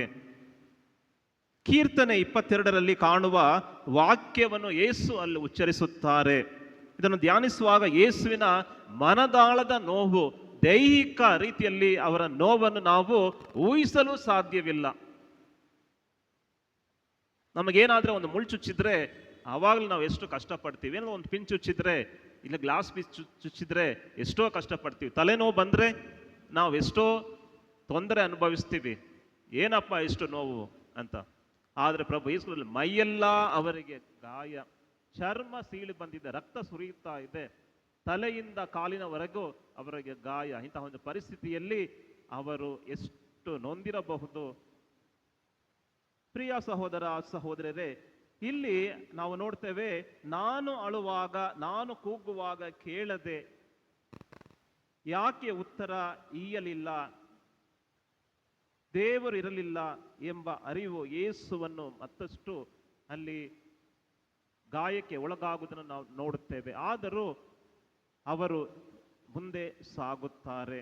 ಪ್ರಿಯ ಸಹೋದರ ಸಹೋದರಿಯರೇ, ಜೀವನ ಬರಿದು ಒಂಟಿತನ ಎಂಬುವ ಒಂದು ಅನುಭವ ಆ ಪ್ರಭು ಯೇಸು ಕ್ರಿಸ್ತರಿಗೆ ಶಿಖರದ ಮುಗಿಲೇರಿತ್ತು ಎಂಬುದಾಗಿ ನಾವು ನೋಡುತ್ತೇವೆ. ಅಲ್ಲಿ ಯಾರು ಅವರನ್ನು ಸಂತೈಸಲು ಯಾರು ಅಲ್ಲಿ ಇಲ್ಲ.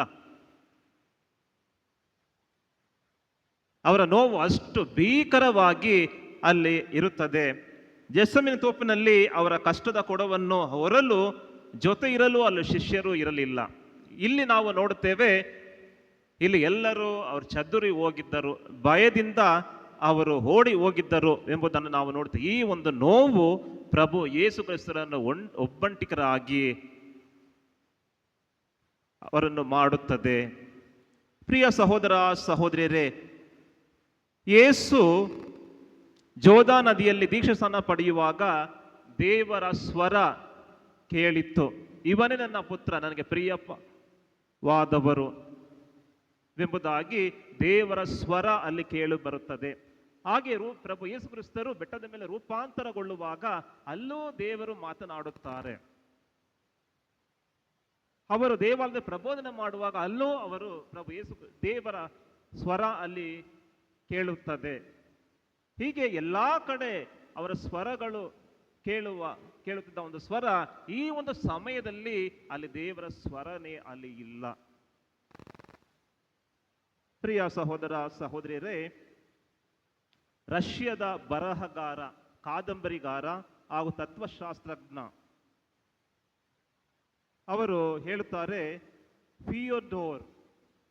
ಫಿಯೋದೋರ್ ದೋಸ್ತೋವ್ಸ್ಕಿ ಎಂಬ ಒಂದು ಬರಹಗಾರ ಅವರು ತನ್ನ ಒಂದು ಬರಹದಲ್ಲಿ ಅವರು ದ ಬ್ರದರ್ಸ್ ಕಾರ್ಮಥೋರ್ ಎಂಬ ಒಂದು ಬರಹದಲ್ಲಿ ಅವರು ಒಂದು ಕಥೆಯನ್ನು ಹೇಳುತ್ತಾರೆ. ಆ ಕಥೆಯಲ್ಲಿ ನಾವು ನೋಡುತ್ತೇವೆ, ಒಬ್ಬ ಶ್ರೀಮಂತ ವ್ಯಕ್ತಿ, ಆ ಶ್ರೀಮಂತ ವ್ಯಕ್ತಿ ಅವನು ಬಹಳ ಶ್ರೀಮಂತನಾಗಿದ್ದನು. ಒಳ್ಳೆಯ ಬಟ್ಟೆ, ಒಳ್ಳೆಯ ಊಟವನ್ನು ಅವನು ಮಾಡ್ತಾ ಇದ್ದನು, ಒಳ್ಳೆಯ ಬಟ್ಟೆಯನ್ನು ಧರಿಸ್ತಾ ಇದ್ದನು, ಒಳ್ಳೆಯ ಊಟವನ್ನು ಮಾಡ್ತಾ ಇದ್ದನು, ಸಂತೋಷದಿಂದ ಜೀವಿಸ್ತಾ ಇದ್ದನು. ಅವನಿಗೆ ಅನೇಕ ಕೆಲಸಗಾರರು ಇದ್ದರು. ಹಾಗೆ ಒಂದು ದಿವಸ ಅವನು ಬೇಟೆಗಾಗಿ ಅವನು ಹೋಗುವಾಗ ಅನೇಕ ಒಂದು ಬೇಟೆ ನಾಯಿಗಳನ್ನು ಅವನು ಕರೆದುಕೊಂಡು ಹೋಗ್ತಾ ಇದ್ದನು. ಹೋಗುವಾಗ ಅಲ್ಲಿರುವ ಒಂದು ತೋಟದಲ್ಲಿ ಕೆಲಸ ಮಾಡುವ ಒಂದು ಮಹಿಳೆಯ ಒಂದು ಚಿಕ್ಕ ಹುಡುಗ ಅವನು ಯಾತಕ ಏನೋ ಒಂದು ಕಲ್ಲನ್ನು ತೆಗೆದು ಅವನಿಗೆ ಹೊಡಿತಾನೆ, ಹಿಂಗೆ ಅದು ಹೋಗಿ ಆ ನಾಯಿ ಮೇಲೆ ಬಿದ್ದು ಬಿಡುತ್ತೆ. ಆಗ ಆ ಒಂದು ಧನಿಕ ಕೋಪಗೊಳ್ಳುತ್ತಾನೆ, ನನ್ನ ನಾಯಿಯನ್ನೇ ಈ ಹುಡುಗ ಹೊಡೆದಿದ್ದಾನೆ ಎಂಬುದಾಗಿ ಕೋಪಗೊಂಡು ಆ ಹುಡುಗನನ್ನು ಕಟ್ಟಿ ಹಾಕಿ ಆ ಹುಡುಗನನ್ನು ಚೆನ್ನಾಗಿ ಹೊಡೆದು ಆ ಹುಡುಗನನ್ನು ಓಡಲು ಬಿಡುತ್ತಾನೆ. ಬಿಟ್ಟು ತನ್ನ ನಾಯಿಗಳಿಗೆ ಹೇಳ್ತಾನೆ, ನಾಯಿಗಳನ್ನು ಅವನು ಬಿಡುತ್ತಾನೆ. ಆ ನಾಯಿಗಳು ಓಡಿ ಹೋಗಿ ಆ ಹುಡುಗನನ್ನು ಚೂರು ಚೂರು ಮಾಡಿ ಅದನ್ನು ಅವನು ತಿಂದು ಹಾಕುತ್ತದೆ. ಈ ಒಂದು ವಿಷಯವನ್ನು ಐವನ್ ಎಂಬುವ ಒಂದು ಹುಡುಗ ತನ್ನ ಸಹೋದರ ಅಲೋಸಿಯ ಅವನಿಗೆ ಇದನ್ನು ಹೇಳ್ತಾ ಇರ್ತಾನೆ, ಈ ಕಥೆಯನ್ನು ಹೇಳ್ತಾ ಇರ್ತಾನೆ. ಹೇಳಿ ಕಡೆದಾಗಿ ಹೇಳ್ತಾನೆ, ಇದು ಒಂದು ಅನ್ಯಾಯ. ಈ ಅನ್ಯಾಯವನ್ನು ಯಾರು ಕೇಳಲು ಅಲ್ಲಿ ಅವರಿಗೆ ಧೈರ್ಯ ಇರಲಿಲ್ಲ. ಯಾಕೆ ದೇವರು ಸಹ ಅಲ್ಲಿ ಇರಲಿಲ್ಲವೇ? ಆ ಹುಡುಗನನ್ನು ಯಾರು ತಾನೇ ಕಾಪಾಡ್ತಾರೆ ಎಂಬುದಾಗಿ ಆ ಹುಡುಗ ತನ್ನ ಅಳಲನ್ನು ತನ್ನ ಸಹೋದರನಲ್ಲಿ ಅವನು ಹೇಳ್ತಾ ಇರ್ತಾನೆ. ಪ್ರಿಯ ಸಹೋದರ ಸಹೋದರಿಯರು, ಕೆಲವೊಮ್ಮೆ ನಾವು ಇಲ್ಲಿ ಯಾಕೆ ನಡೆಯುವಾಗ ದೇವರು ಇಲ್ಲಿ ಇಲ್ವಾ, ದೇವರು ಕೇಳಲ್ವಾ ಅಂತ ನಾವು ಆ ಹುಡುಗ ಹೇಳ್ತಾ ಇರ್ತಾನೆ. ಇದನ್ನು ಕೇಳುವಾಗ ನಮ್ಮ ಜೀವನದಲ್ಲಿ ನಾವು ಕೆಲವು ಘಟನೆಗಳನ್ನು ನಾವು ಊಹಿಸಿ ನೋಡುವಾಗ ಇದೇ ರೀತಿ ನೂರಾರು ಪ್ರಶ್ನೆಗಳು ನಮ್ಮ ಮನಸ್ಸಿನಲ್ಲಿ ಈಜಾಡಬಹುದು. ಕೆಲವೊಮ್ಮೆ ನಾವು ಕೇಳ್ತೀವಿ, ದೇವರು ನನ್ನನ್ನು ಯಾಕೆ ಕೈ ಬಿಟ್ಟಿದ್ದೀರಿ, ಯಾಕೆ ನನ್ನ ಜೀವನದಲ್ಲಿ ಹೀಗೆ ಆಗ್ತಾ ಇದೆ, ಯಾಕೆ ನನಗೆ ಸಂತೋಷ ಇಲ್ಲ, ಯಾಕೆ ನನಗೆ ನೆಮ್ಮದಿ ಇಲ್ಲ, ಯಾಕೆ ಇನ್ನೊಬ್ಬರಂತೆ ನನ್ನ ಜೀವನ ಇಲ್ಲ, ಯಾಕೆ ನಾನು ಕಷ್ಟಪಡ್ತಾ ಇದ್ದೀನಿ, ಯಾಕೆ ನನಗೆ ಒಳ್ಳೆಯ ಕೆಲಸ ಇಲ್ಲ, ಯಾಕೆ ಒಳ್ಳೆ ಕೆಲಸ ಇದ್ರೂ ಆ ಕೆಲಸದಲ್ಲಿ ನೆಮ್ಮದಿ ಇಲ್ಲ, ಸಂತೋಷ ಇಲ್ಲ, ಮನೆಯಲ್ಲಿ ನಮಗೆ ನೆಮ್ಮದಿ ಇಲ್ಲ, ಯಾಕೆ ನನ್ನ ಜೀವನದಲ್ಲಿ ಹೀಗೆ ಆಗ್ತಾ ಇದೆ, ಅನಾರೋಗ್ಯದಿಂದ ಇರುವಾಗ ಯಾಕೆ ಈ ನನಗೆ ರೋಗ, ಯಾಕೆ ದೇವರು ಇಂತಹ ನನ್ನ ರೋಗವನ್ನು ನಾನು ಕೊಟ್ಟಿದ್ದಾರೆ. ಈ ಒಂದು ಕಷ್ಟಗಳನ್ನು ನಾವು ಹೇಳುವಾಗ ದೇವರು ಯಾಕೆ ನನ್ನ ಜೊತೆ ಇಲ್ಲ ಎಂಬುದಾಗಿ ನಾವು ಕೆಲವೊಮ್ಮೆ ನಾವು ಪ್ರಶ್ನಿಸುತ್ತೇವೆ. ಪ್ರಿಯ ಸಹೋದರ ಸಹೋದರಿಯರೇ, ಅದೇ ಒಂದು ಕ್ಷಣದಲ್ಲಿ ನಾವು ನೋಡ್ತೇವೆ, ಬೇರೆಯವರನ್ನು ನಾವು ನೋಡಬಹುದು. ವಂಚನೆ ಮಾಡುವವರು, ಮೋಸ ಮಾಡುವವರು, ನಮಗೆ ಮೋಸ ಮಾಡಿದವರು, ಈ ಎಲ್ಲ ವ್ಯಕ್ತಿಗಳು ಸಂತೋಷವಾಗಿರುವಾಗ ನಾನು ಪ್ರತಿದಿನ ಬಲಿ ಪೂಜೆಗೆ ಹೋಗ್ತೀನಿ, ಪ್ರತಿದಿನ ಪ್ರಾರ್ಥನೆ ಮಾಡ್ತೀನಿ, ಉಪವಾಸ ಮಾಡ್ತೀನಿ, ಜಪಸರವನ್ನು ಪ್ರಾರ್ಥಿಸ್ತೇನೆ, ನಾನು ದೇವರಿಗೆ ಯಾರನ್ನು ಭಯ ಪಡ್ತೇನೆ, ಆದರೆ ನನಗೆ ಯಾಕೆ ಹೀಗೆ? ಅವರೆಲ್ಲ ಆಗಿದ್ದಾರೆ, ಅವರು ಆ ಥರ ಜೀವನ ಮಾಡೋರು ಚೆನ್ನಾಗಿದ್ದಾರೆ, ಆದರೆ ನನಗೆ ಯಾಕೆ ಹೀಗೆ ಆಗ್ತಾ ಇದೆ ಅಂತ ಕೆಲವೊಮ್ಮೆ ನಾವು ಪ್ರಶ್ನೆ ನಾವು ಮಾಡುತ್ತೇವೆ. ಪ್ರಿಯ ಸಹೋದರ ಸಹೋದರಿಯರೇ, ಜೀವನದಲ್ಲಿ ಈ ಪ್ರಶ್ನೆ ಒಂದು ಸವಾಲನ್ನೇ ನಮಗೆ ಕೊಡುತ್ತದೆ, ಜೀವನವೇ ಒಂದು ಸವಾಲಾಗಿ ನಮಗೆ ಕಾಣುತ್ತದೆ. ಪ್ರಿಯ ಸಹೋದರ ಸಹೋದರಿಯರೇ, ಸ್ಪೇನ್ ದೇಶದ ಒಬ್ಬ ಪುನೀತ ಶಿಲುಬೆಯ ಯೋವಾನರು, Saint John of the Cross ಎಂಬುದಾಗಿ ನಾವು ನೋಡುತ್ತೇವೆ. ಈ ಒಂದು ಪುನೀತ ತನ್ನ ಆಧ್ಯಾತ್ಮಿಕ ಒಬ್ಬ ವ್ಯಕ್ತಿ ಅವರಾಗಿದ್ದರು. ತನ್ನ ಆಧ್ಯಾತ್ಮಿಕ ವ್ಯಕ್ತಿಯಲ್ಲಿ ಅವರು ಮುಂದುವರಿದಿದ್ದರು ಹಾಗೂ ಅವರು ಒಂದು ಪುಸ್ತಕವನ್ನು ಬರೆಯುತ್ತಾರೆ. The Dark Night of the Soul ಎಂಬುದಾಗಿ ಬರೆಯುತ್ತಾರೆ. ಆತ್ಮವನ್ನು ಕಳೆದುಕೊಂಡು ಒಂದು ಕತ್ತಲೆಯ ಸ್ಥಳ ಎಂಬ ಒಂದು ಪುಸ್ತಕವನ್ನು ಅವರು ಬರೆಯುತ್ತಾರೆ. The Dark Night of the Soul ಎಂಬುದಾಗಿ. ಇದರಲ್ಲಿ ನಾವು ನೋಡ್ತೇವೆ, ದೇವರ ಮೌನದ ಬಗ್ಗೆ ಅವರು ಬರೆಯುತ್ತಾರೆ. ದೇವರು ಕೈ ಬಿಟ್ಟಿರುವ ಎಂಬುದಾಗಿ ಅವರು ಬರೆಯುತ್ತಾರೆ. ಆಧ್ಯಾತ್ಮಿಕ ಜೀವನದಲ್ಲಿ ಒಂದು ಆತ್ಮ ಎದುರಿಸಬೇಕಾದ ಒಂದು ಸವಾಲುಗಳು ಏನು ಇರುತ್ತದೆ ಎಂಬುದಾಗಿ ಅವರು ಬರೆಯುತ್ತಾರೆ. ಒಂದು ಆತ್ಮ ಉನ್ನತವಾದ ಗುರಿಯನ್ನು ತಲುಪಬೇಕಾದಾಗ ಆ ಒಂದು ಬರಿದನ್ನು, ತನ್ನ ಜೀವನ ಒಂದು ಬರಿದು ನಾನೊಬ್ಬ ಒಂಟಿತನ, ತನ್ನದು ಏನೂ ಇಲ್ಲ ಎಂಬ ಒಂದು ಅರಿವನ್ನು ಅಲ್ಲಿ ಮೂಡಿಸಿಕೊಳ್ಳುತ್ತದೆ. ಪ್ರಿಯ ಸಹೋದರ ಸಹೋದರಿಯರೇ, ಈ ಒಂದು ಅನುಭವವೇ ಅಲ್ಲಿ ಉಳಿಯುತ್ತದೆ, ಬೇರೆ ಯಾವುದೂ ಅಲ್ಲಿ ಉಳಿಯುವುದಿಲ್ಲ. ಬದಲಾಗಿ ಅಲ್ಲಿ ಉಳಿಯುವುದು ಆ ಅನುಭವ ಮಾತ್ರ ಅಲ್ಲಿ ಉಳಿಯುತ್ತದೆ ಎಂಬುದಾಗಿ ನಾವು ನೋಡುತ್ತೇವೆ. ಕ್ರಿಸ್ತರಲ್ಲಿ ಪ್ರಿಯ ಸಹೋದರ ಸಹೋದರಿಯರೇ, ಈ ಶುಕ್ರವಾರ ನಾವು ಶುಭ ಶುಕ್ರವಾರ ಎಂದು ಕರೆಯುತ್ತೇವೆ. ಈ ದಿನವನ್ನು ಶುಭ ಶುಕ್ರವಾರ ಎಂದು ಕರೆಯುತ್ತೇವೆ. ಪ್ರಭು ಯೇಸು ಕ್ರಿಸ್ತರು ಶಿಲ್ಬೆಯಲ್ಲಿ ಪ್ರಾಣವನ್ನು ಅರ್ಪಿಸಿದಾಗ ನಾವು ನೋಡ್ತೇವೆ, ಆಬ್ಸೆನ್ಸ್ ಆಫ್ ಗಾಡ್, ಅಲ್ಲಿ ದೇವರು ಇಲ್ಲದೆ ಇರುವುದನ್ನು ನಾವು ನೋಡ್ತೇವೆ. ಅಲ್ಲಿ ಯೇಸು ಕ್ರಿಸ್ತರು ಮಾತ್ರ ಅಲ್ಲಿ ಶಿಲ್ಬೆ ಮೇಲೆ ಪ್ರಾಣವನ್ನು ಅರ್ಪಿಸುತ್ತಾರೆ. ಅಲ್ಲಿ ಅನೇಕ ಜನ ಒಂದು ವಿಷಯದಲ್ಲಿ ಕೇಳಿರ್ಬೋದು, ಯಾಕೆ ದೇವರನ್ನು ಕಾಪಾಡಲಿಲ್ಲ, ಯಾಕೆ ಅಲ್ಲಿ ದೇವರು ಇರಲಿಲ್ವಾ, ಯಾಕೆ ದೇವರು ಅಲ್ಲಿ ಸ್ವರವನ್ನು ಕೊಡಲಿಲ್ಲ? ಯೋಧಾ ನದಿಯಲ್ಲಿ ಇವರೇ ನನ್ನ ಪುತ್ರ ಅಂತ ಹೇಳಿದವರು, ಬೆಟ್ಟದ ಮೇಲೆ ಇವರೇ ನನ್ನ ಪುತ್ರ ಅಂತ ಹೇಳಿದವರು, ಇವರ ಮಾತಿಗೆ ಕಿವಿ ಕೊಡಿ ಅಂತ ಹೇಳಿದವರು ಯಾಕೆ ಅಲ್ಲಿ ಇರಲಿಲ್ಲ ಎಂಬುದಾಗಿ ನಾವು ಪ್ರಶ್ನೆಗಳನ್ನು ನಾವು ಕೇಳಬಹುದು. ಆದರೆ ಪ್ರಭು ಯೇಸು ಕ್ರಿಸ್ತರಿಗೆ ಯಾವ ಒಂದು ಸಂದೇಹವೂ ಅಲ್ಲಿ ಇರಲಿಲ್ಲ, ಯಾವ ಪ್ರಶ್ನೆವೂ ಅಲ್ಲಿ ಉಳಿದಿರಲಿಲ್ಲ. ಅವರು ಹೇಳಿದ್ದು ಒಂದು ಮಾತು, ತಂದೆಯೇ ನನ್ನ ಆತ್ಮವನ್ನು ನಿಮ್ಮ ಕೈಗೆ ಒಪ್ಪಿಸುತ್ತೇನೆ ಎಂಬುದಾಗಿ ಹೇಳುತ್ತಾರೆ. ಆ ಒಂದು ಮಾತಿನಲ್ಲಿ ನಮಗೆ ಅರ್ಥವಾಗುತ್ತದೆ ಪ್ರಭು ಯೇಸು ಕ್ರಿಸ್ತರಿಗೆ ಎಂತಹ ಒಂದು ನಂಬಿಕೆ, ತಂದೆ ದೇವರಲ್ಲಿ ಎಂತಹ ಒಂದು ನಂಬಿಕೆ ಇದ್ದಿರಬಹುದು.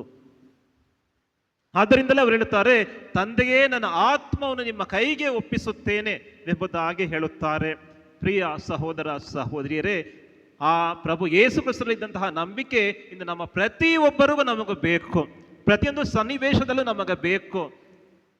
ರೋಗದಲ್ಲಿರುವಾಗ ನಮಗೆ ಬೇಕು, ಕಷ್ಟದಲ್ಲಿರುವಾಗ ನಮಗೆ ಬೇಕು, ಸಾಲದಲ್ಲಿ ನಾವು ಜೀವಿಸುತ್ತಾ ಇರುವಾಗ ನಮಗೆ ಬೇಕು. ಯಾರು ನನಗೆ ಇಲ್ಲ, ಒಂಟಿಯಾಗಿದ್ದೇನೆ ಎಂಬ ಒಂದು ಮನಸ್ಸನ್ನು ನಾವು ಹೊಂದಿಕೊಂಡು ನಾವು ಜೀವಿಸುತ್ತಾ ಇರುವ ಒಂದು ಗಳಿಗೆಯಲ್ಲಿ ಆ ನಂಬಿಕೆ ನಮಗೆ ಬೇಕು. ನನ್ನ ಕುಟುಂಬದಲ್ಲಿ ಕಷ್ಟ ಇದೆ, ನನ್ನ ಮಕ್ಕಳಲ್ಲಿ ವಿಶ್ವಾಸ ಇಲ್ಲ, ನನ್ನ ಗಂಡ ಕುಡುಕ, ನನ್ನ ಹೆಂಡತಿ ಸರಿ ಇಲ್ಲ, ಈ ಸಮಾಜದಲ್ಲಿ ಎಲ್ಲೋ ಹೋದ್ರೆ ನನಗೆ ಶಾಂತಿ ಇಲ್ಲ ಎಂದು ಹೇಳುವ ಒಂದು ಗಳಿಗೆಯಲ್ಲಿ ಆ ನಂಬಿಕೆ ನನಗೆ ಬೇಕು. ದೇವರು ನನ್ನಲ್ಲಿ ಇದ್ದಾರೆ, ನನ್ನ ಜೊತೆ ಇದ್ದಾರೆ, ಎಂದಿಗೂ ನನ್ನನ್ನು ಬಿಡುವುದಿಲ್ಲ, ನನ್ನನ್ನು ಕಾಪಾಡುತ್ತಾರೆ, ನನ್ನ ಸಂತೈಸುತ್ತಾರೆ, ನನ್ನ ಆತ್ಮವನ್ನು ಕಾಪಾಡುತ್ತಾರೆ ಎಂಬುವ ನಂಬಿಕೆ ನಮ್ಮಲ್ಲಿ ಇರಬೇಕು. ಪ್ರಭು ಯೇಸು ಕ್ರಿಸ್ತರಿಗೆ ಆ ಒಂದು ಗಳಿಗೆಯ ತನಕ ಅವರಿಗೆ ನಂಬಿಕೆ ಇತ್ತು. ನನ್ನ ದೇವರು ಎಂದಿಗೂ ನನ್ನ ಕೈ ಬಿಡುವುದಿಲ್ಲ, ನನ್ನ ತಂದೆ ಎಂದಿಗೂ ಅವರು ಕೈ ಬಿಡುವುದಿಲ್ಲ ಅಂತ ಹೇಳಿ ಅವರು ಸಾಯುವ ಒಂದು ಗಳಿಗೆಯಲ್ಲಿರ್ತಾರೆ. ನನ್ನ ಆತ್ಮವನ್ನು ನಿಮ್ಮ ಕೈಗೆ ಒಪ್ಪಿಸುತ್ತೇನೆ ಎಂಬುದಾಗಿ ಹೇಳುತ್ತಾರೆ. ಅಂತೆಯೇ ದೇವರು ಅವರನ್ನು ಕೈ ಬಿಡಲಿಲ್ಲ. ದೇವರು ಅವರನ್ನು ಆ ಒಂದು ಮರಣದಿಂದ ಅವರನ್ನು ಎಬ್ಬಿಸುತ್ತಾರೆ. ಪ್ರಭು ಯೇಸು ಕ್ರಿಸ್ತರನ್ನು ಮತ್ತೆ ಅವರು ಪುನರುತ್ಥಾನರಾಗುವಂತೆ ಅವರು ಮಾಡುತ್ತಾರೆ. ಅಲ್ಲಿ ಇದೆಲ್ಲ ನಾವು ನೋಡುವಾಗ ಹಿಂದೆ ನಡೆದಂತಹ ಪ್ರತಿಯೊಂದು ಘಟನೆಗಳು, ನೋವುಗಳು, ಯಾತನೆಗಳು, ಆ ತಿರಸ್ಕಾರ ಎಲ್ಲ ಒಂದು ಶೂನ್ಯವಾಗಿ ಮಾರ್ಪಡುತ್ತದೆ. ಅಲ್ಲಿ ಪುನರುತ್ಥಾನವೆಂಬುದು ಅಲ್ಲಿ ಸಂತೋಷವನ್ನು, ಜಯವನ್ನು ಕೊಡುವ ಒಂದು ಗಳಿಗೆಯಾಗಿ ಅದು ಮಾರ್ಪಡುತ್ತದೆ. ಪ್ರಿಯ ಸಹೋದರ ಸಹೋದರಿಯರೇ, ನಮ್ಮ ಜೀವನದಲ್ಲಿ ನಮ್ಮ ಜೀವನವೆಂಬ ಒಂದು ಹಡಗು ಸಂಕೋಲೆಗಳಲ್ಲಿ, ಕಷ್ಟಗಳಲ್ಲಿ ಅದು ಹೋಗುತ್ತಾ ಇರುವಾಗ ನಮಗೆ ಯಾವುದಾದರೂ ಒಂದು ಸಹಾಯ ನಮಗೆ ಬೇಕು. ಕತ್ತಲೆಯಲ್ಲಿ ಹೋಗ್ತಾ ಇರುವಾಗ ನಾವು ಒಂದು ಹಡಗು ಅದು ಬಿರುಗಾಳಿಯಲ್ಲಿ ಆ ಒಂದು ಅಲೆಗಳಲ್ಲಿ ಸಿಲುಕಿ ಹೋಗ್ತಾ ಇರುವಾಗ ಅಲ್ಲಿರೋರು ನೋಡ್ತಾರೆ, ಎಲ್ಲಾದರೂ ಒಂದು ಸ್ಥಳ ಇದೆಯಾ ಅಂತ ಹೇಳುವಾಗ ಅಲ್ಲಿ ಒಂದು ದೀಪ ಸ್ತಂಭ ಬಹಳ ಚಿಕ್ಕದಾಗಿ ಉರಿಯುತ್ತಾ ಇರುತ್ತದೆ. ಆ ಚಿಕ್ಕ ಬೆಳಕು ದೂರದಿಂದ ಚಿಕ್ಕ ಬೆಳಕಾಗಿ ಕಂಡರೂ ಹತ್ರ ಬರುವಾಗ ದೊಡ್ಡ ಒಂದು ಬೆಳಕಾಗಿ ಅಲ್ಲಿ ಇರುತ್ತದೆ. ಅಂತೆಯೇ ಪ್ರಭು ಯೇಸು ಕ್ರಿಸ್ತರು ನಮ್ಮ ಜೀವನದಲ್ಲಿ ಒಂದು ಚಿಕ್ಕ ಒಂದು ಬೆಳಕಾಗಿ ನಮ್ಮಲ್ಲಿ ಅವರು ಇರುತ್ತಾ ಇರೋದು. ಅದೇ ನಮ್ಮ ವಿಶ್ವಾಸ, ಅದೇ ನಮ್ಮ ನಂಬಿಕೆ, ಅದೇ ನಿರೀಕ್ಷೆ. ಆಗ ಅವರಲ್ಲಿ ಧಾವಿಸಿ ಹೋಗುವಾಗ ದೊಡ್ಡ ಬೆಳಕಾಗಿ ನಮ್ಮ ಜೀವನದಲ್ಲಿ ಅವರು ಬರುತ್ತಾರೆ. ಪ್ರಿಯ ಸಹೋದರ ಸಹೋದರಿಯರೇ, ಇಂದು ನಾವೆಲ್ಲರೂ ಯಾಕೆ ಈ ಶುಕ್ರವಾರವನ್ನು ಶುಭ ಶುಕ್ರವಾರ ಎಂದು ಕರೆಯುತ್ತೇವೆ? ನಮ್ಮಲ್ಲಿ ಮನೆಯಲ್ಲಿ ಯಾರು ಸತ್ರ ನಾವು ಏನು ಹೇಳ್ತೀವಿ, ಆ ದಿನದಲ್ಲಿ ನಾವು ಗೋಳಾಡ್ತೇವೆ, ಅಳ್ತೇವೆ ಅಲ್ವಾ? ಪ್ರಭು ಯೇಸು ಕ್ರಿಸ್ತರು ಮರಣ ಹೊಂದಿದ ದಿನವನ್ನು, ಅವ್ರ ಶಿಲುಬೆ ಮೇಲೆ ಅವ್ರು ಕೊಲ್ಲಲ್ಪಟ್ಟ ದಿನವನ್ನು ನಾವು ಶುಭ ಶುಕ್ರವಾರವೆಂಬುದಾಗಿ ಹೇಳುತ್ತೇವೆ. ಕಾರಣ ಇದು ಒಂದು ಶುಭ ದಿನ. ಪ್ರಭು ಯೇಸು ಕ್ರಿಸ್ತರು ಅವರು ನಮಗಾಗಿ ಅವರು ಯಾತನೆ ಅನುಭವಿಸಿದ್ದಾರೆ, ನಮಗಾಗಿ ಅವರು ಮರಣ ಹೊಂದಿದ್ದಾರೆ. ಈ ಮರಣವು ಇನ್ನೂ ಇರುವುದಿಲ್ಲ, ಅದು ಶಾಶ್ವತವಾಗಿ ಉಳಿಯುವುದಿಲ್ಲ ಎಂಬ ಒಂದು ನಂಬಿಕೆಯಿಂದಲೇ ನಾವು ಹೇಳ್ತೇವೆ ಶುಭ ಶುಕ್ರವಾರ. ಆ ದಿನವು ನಮಗಾಗಿ ಪ್ರಭು ಯೇಸು ಕ್ರಿಸ್ತರು ಪ್ರಾಣವನ್ನು ಅರ್ಪಿಸಿದ್ದಾರೆ ಎಂಬುದಾಗಿ ಹೇಳುತ್ತಾರೆ. ಪ್ರಿಯ ಸಹೋದರ ಸಹೋದರಿಯರೇ, ಈ ಶುಭ ಶುಕ್ರವು ನಮಗೆ ಒಂದು ನಂಬಿಕೆಯ ದಿನವಾಗಿದೆ. ಅದೇ ನಂಬಿಕೆ ಪುನರುತ್ಥಾನ. ನಾವೆಲ್ಲರೂ ಪುನರುತ್ಥಾನದ ಮಕ್ಕಳಾಗಿ ನಾವು ಕಂಗೊಳಿಸಲಿದ್ದೇವೆ. ಪ್ರಭು ಯೇಸು ಕ್ರಿಸ್ತರು ಪುನರುತ್ಥಾನರಾದ ದೇವರು, ನಮಗೆ ನಂಬಿಕೆಯನ್ನು, ನಿರೀಕ್ಷೆಯನ್ನು, ಧೈರ್ಯವನ್ನು ಕೊಡುವ ದೇವರು ಅವರಾಗಿದ್ದಾರೆ. ಇಂದು ಅದೇ ವಿಶ್ವಾಸದಿಂದ ನಮ್ಮ ಜೀವನದಲ್ಲಿ ನಾವು ನಂಬಿಕೆ, ವಿಶ್ವಾಸ, ನಿರೀಕ್ಷೆಯಿಂದ ನಾವು ಜೀವಿಸಲು ನಾವು ಪ್ರಯತ್ನ ಪಡೋಣ. ದೇವರ ಶಕ್ತಿಗಾಗಿ ನಾವು ಪ್ರಾರ್ಥಿಸೋಣ.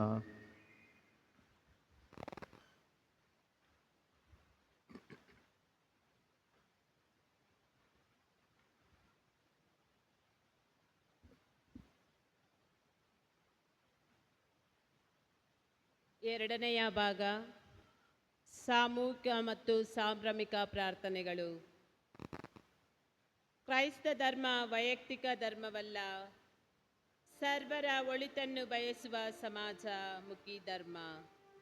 ಸೃಷ್ಟಿಕರ್ತ ದೇವರು ಆಗಸದಲ್ಲಿ ಹಚ್ಚಿಟ್ಟ ಅಣತೆ, ಸೂರ್ಯನ ಬೆಳಕು, ದೇಶ, ಭಾಷೆ, ಧರ್ಮ, ಜಾತಿ, ಬಣ್ಣ ಮತ್ತು ಲಿಂಗ ಭೇದ ವರ್ಣವಿಲ್ಲದೆ ಎಲ್ಲರ ಮೇಲೆ ಪ್ರಕಾಶಿಸುತ್ತದೆ.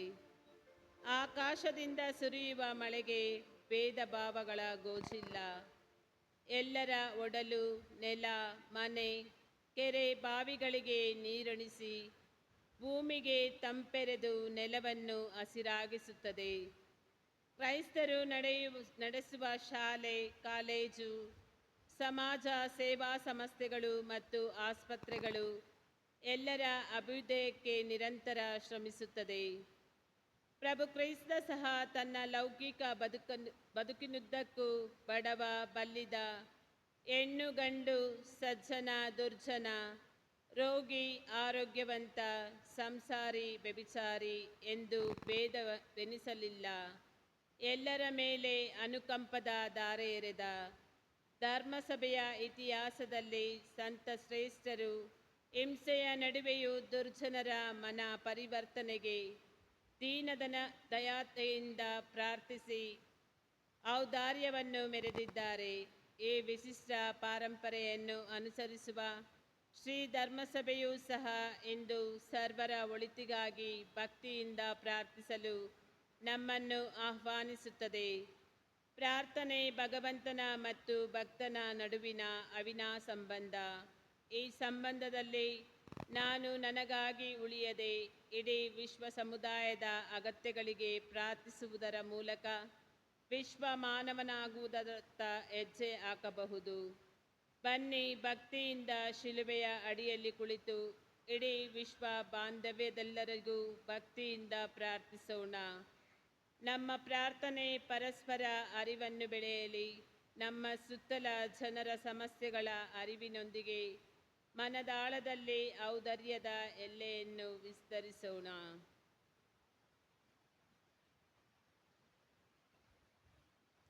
ದಯಮಾಡಿ ಎಲ್ಲರೂ ಎದ್ದು ನಿಲ್ಲಿರಿ.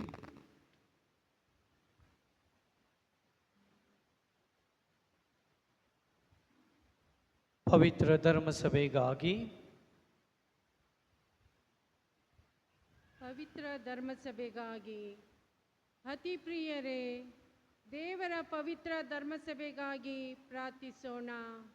ನಮ್ಮ ಪ್ರಭು ದೇವರು ವಿಶ್ವಾದ್ಯಂತ ಶಾಂತಿ, ಐಕ್ಯಮತ್ಯ ಹಾಗೂ ಸಂರಕ್ಷಣೆಯನ್ನು ಅನುಗ್ರಹಿಸಲಿ. ನಾವು ಶಾಂತಿ ಸಮಾಧಾನದಿಂದ ಜೀವಿಸುತ್ತಾ ಸರ್ವಶಕ್ತರಾದ ಪಿತ ದೇವರನ್ನು ಮಹಿಮೆ ಪಡಿಸುವಂತಾಗಲಿ ಎಂದು ಪ್ರಾರ್ಥಿಸೋಣ. ಎಲ್ಲರೂ ಮೊಣಕಾಲೂರೋಣ.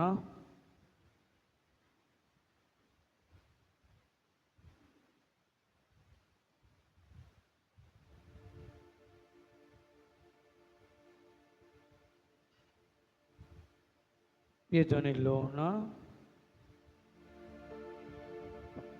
ಪ್ರಾರ್ಥಿಸೋಣ. ಸರ್ವಶಕ್ತ ಸದಾ ಜೀವಿಸುವ ದೇವರೇ, ನೀವು ನಿಮ್ಮ ಮಹಿಮೆಯನ್ನು ಕ್ರಿಸ್ತರಲ್ಲಿ ಎಲ್ಲ ಜನಾಂಗಗಳಿಗೆ ಪ್ರಕಟಿಸಿದ್ದೀರಿ. ನಿಮ್ಮ ದಯ ಕಾರ್ಯಗಳನ್ನು ಕಾದಿರಿಸಿರಿ. ಹೀಗೆ ವಿಶ್ವವ್ಯಾಪ್ತವಾಗಿರುವ ನಿಮ್ಮ ಧರ್ಮಸಭೆಯ ವಿಶ್ವಾಸದಲ್ಲಿ ಸ್ಥಿರವಾಗಿದ್ದು ನಿಮ್ಮ ನಾಮವನ್ನು ನಿರಂತರವಾಗಿ ನಿವೇದಿಸಲಿ. ನಮ್ಮ ಪ್ರಭು ಕ್ರಿಸ್ತರ ಮುಖಾಂತರ ನಿಮ್ಮನ್ನು ಪ್ರಾರ್ಥಿಸುತ್ತೇವೆ.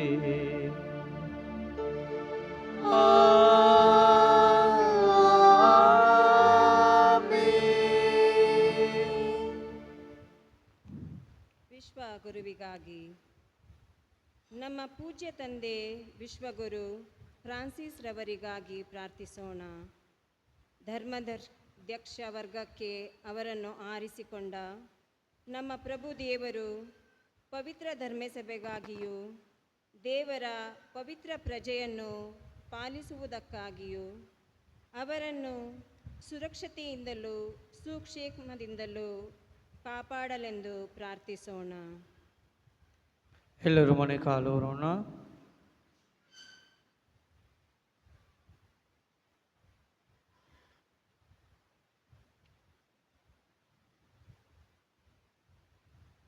ಎದ್ದು ನಿಲ್ಲೋಣ. ಪ್ರಾರ್ಥಿಸೋಣ. ಸರ್ವಶಕ್ತ ನಿತ್ಯ ದೇವರೇ, ನಿಮ್ಮ ಆಜ್ಞೆಯ ಪ್ರಕಾರ ಸಕಲವೂ ನೆಲೆಗೊಂಡಿವೆ. ನಮ್ಮ ಪ್ರಾರ್ಥನೆಯನ್ನು ಕರುಣೆಯಿಂದ ಆಲಿಸಿ ನೀವು ನಮಗಾಗಿ ಆರಿಸಿಕೊಂಡಿರುವ ಜಗದ್ಗುರುವನ್ನು ಪ್ರೀತಿಯಿಂದ ಕಾಪಾಡಿರಿ.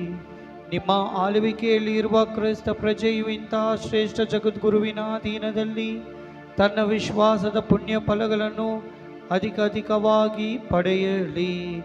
ನಮ್ಮ ಪ್ರಭು ಕ್ರಿಸ್ತನ ಮುಖಾಂತರ ನಿಮ್ಮನ್ನು ಪ್ರಾರ್ಥಿಸುತ್ತೇವೆ.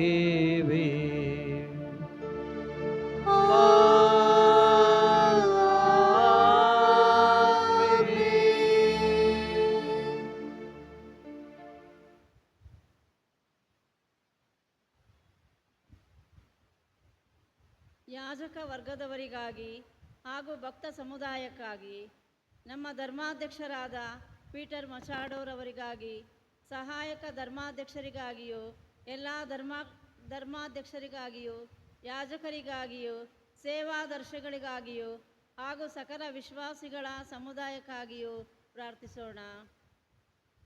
ಮೊಣಕಾಲು ಊರೋಣ.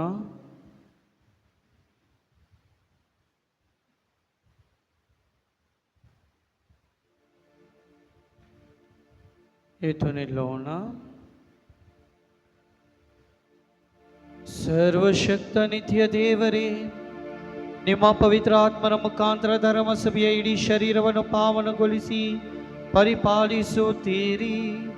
ಅದರ ಸರ್ವ ವರ್ಗದವರಿಗಾಗಿ ಪ್ರಾರ್ಥಿಸುತ್ತಿರುವ ನಮ್ಮನ್ನು ಆಲಿಸಿರಿ. ನಿಮ್ಮ ಮರಪ್ರಸಾದವನ್ನು ಪಡೆದವರೆಲ್ಲರೂ ಪ್ರಾಮಾಣಿಕ ಸೇವೆ ಸಲ್ಲಿಸಲಿ. ನಮ್ಮ ಪ್ರಭು ಕ್ರಿಸ್ತರ ಮುಖಾಂತರ ನಿಮ್ಮನ್ನು ಪ್ರಾರ್ಥಿಸುತ್ತೇವೆ.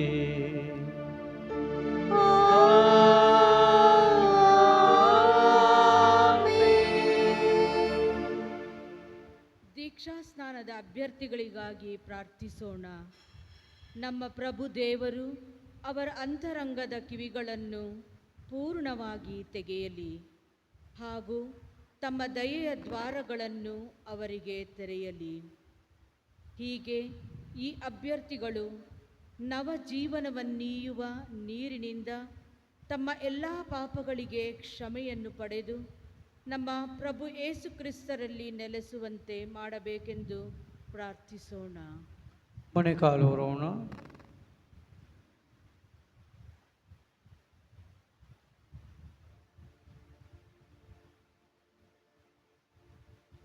ಎದ್ದು ನಿಲ್ಲೋಣ. ಸರ್ವಶಕ್ತ ನಿತ್ಯ ದೇವರೇ, ನೀವು ನಮ್ಮ ಧರ್ಮಸಭೆಯನ್ನು ಹೊಸ ಸಂತತಿಯಿಂದ ಫಲಿತವಾಗಿ ಮಾಡುತ್ತೀರಿ. ದೀಕ್ಷಾ ಸ್ನಾನದ ಅಧಿಕಗಳ ವಿಶ್ವಾಸವನ್ನು ಜ್ಞಾನವನ್ನು ಅಧಿಕರಿಸಿರಿ. ಇವರು ದೀಕ್ಷಾ ಸ್ನಾನದ ಬುಗ್ಗೆಯಿಂದ ಪೂರ್ಣ ಜೀರಿಸಿ ನೀವು ದತ್ತು ಸ್ವೀಕರಿಸುವ ಮಕ್ಕಳೊಂದಿಗೆ ಸೇರುವಂತೆ ಮಾಡಿರಿ. ನಮ್ಮ ಪ್ರಭು ಕ್ರಿಸ್ತರ ಮುಖಾಂತರ ನಿಮ್ಮನ್ನು ಪ್ರಾರ್ಥಿಸುತ್ತೇವೆ.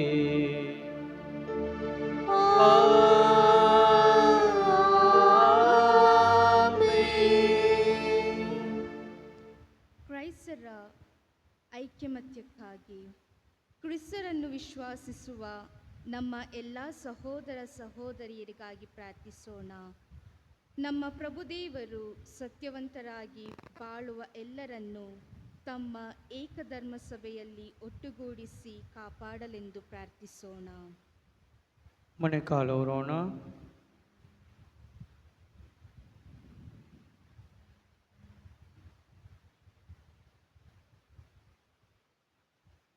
ಎದ್ದು ನಿಲ್ಲೋಣ. ಸರ್ವಶಕ್ತ ನಿತ್ಯ ದೇವರೇ, ಚದುರು ಹೋದುದನ್ನು ಒಟ್ಟುಗೂಡಿದವರನ್ನು ಆಧರಿಸುತ್ತೀರಿ. ಏಕೈಕ ದೀಕ್ಷಾ ಸ್ನಾನದಿಂದ ಪುನೀತರಾದವರನ್ನು ವಿಶ್ವಾಸದ ಸಮಗ್ರತೆಯು ಪ್ರೀತಿಯ ಬಂಧನವು ಒಂದಾಗಿ ಸೇರಿಸಲಿ. ನಮ್ಮ ಪ್ರಭು ಕ್ರಿಸ್ತರ ಮುಖಾಂತರ ನಿಮ್ಮನ್ನು ಪ್ರಾರ್ಥಿಸುತ್ತೇವೆ.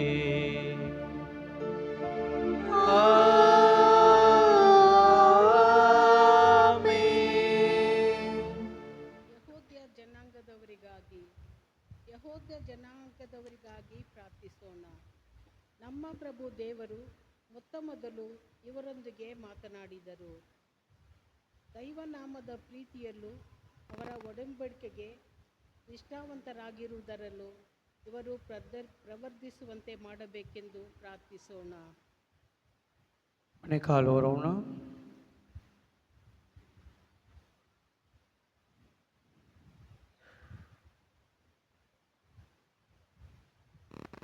ಎದ್ದು ನಿಲ್ಲೋಣ.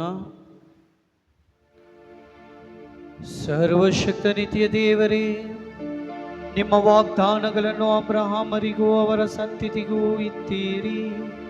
ನಿಮ್ಮ ಧರ್ಮಸಭೆ ವಿಜ್ಞಾಪನೆಯನ್ನು ದಯೆಯಿಂದ ಆಲಿಸಿ ನೀವು ಮೊದಲು ಆರಿಸಿಕೊಂಡ ಪ್ರಜೆಯು ರಕ್ಷಣೆ ಸಂಪೂರ್ಣತೆಗೆ ಒಂದು ಸೇರುವಂತೆ ಮಾಡಿರಿ. ನಮ್ಮ ಪ್ರಭು ಕ್ರಿಸ್ತರ ಮುಖಾಂತರ ನಿಮ್ಮನ್ನು ಪ್ರಾರ್ಥಿಸುತ್ತೇವೆ.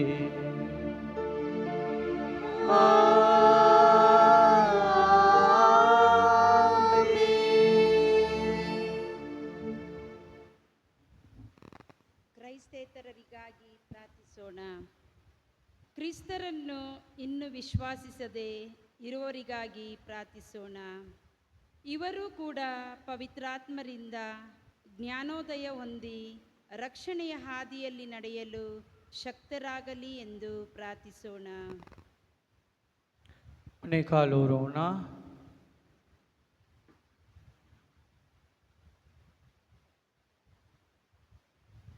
ಎದ್ದು ನಿಲ್ಲೋಣ. ಸರ್ವಶಕ್ತ ನಿತ್ಯ ದೇವರೇ, ಕ್ರಿಸ್ತರನ್ನು ವಿಶ್ವಾಸದ ಇರುವವರು ನಿಮ್ಮ ಮುಂದೆ ಪ್ರಾಮಾಣಿಕರಾಗಿ ನಡೆದು ಸತ್ಯವನ್ನು ಕಂಡಿರಿ ಹೇಳಿ ನಾವು ಪರಸ್ಪರ ಪ್ರೀತಿಯಲ್ಲಿ ಪ್ರವರ್ತಿಸುತ್ತಾ ನಿಮ್ಮ ಜೀವನದ ಸತ್ಯಾರ್ಥವನ್ನು ಅರಿತುಕೊಳ್ಳಲು ಕಾತುರರಾಗಿ ಪ್ರಪಂಚದಲ್ಲಿ ನಿಮ್ಮ ಪ್ರೀತಿಗೆ ಯೋಗ್ಯ ಸಾಕ್ಷಿಗಳಾಗುವಂತೆ ಮಾಡಿರಿ. ನಮ್ಮ ಪ್ರಭು ಕ್ರಿಸ್ತನ ಮುಖಾಂತರ ನಿಮ್ಮನ್ನು ಪ್ರಾರ್ಥಿಸುತ್ತೇವೆ.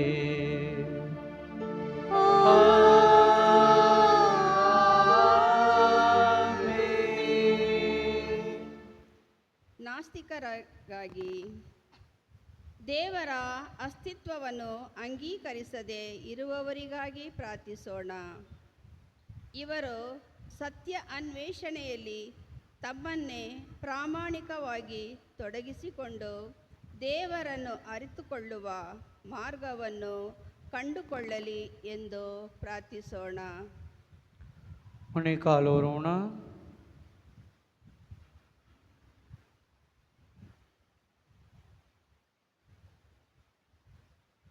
ಎದ್ದು ನಿಲ್ಲೋಣ.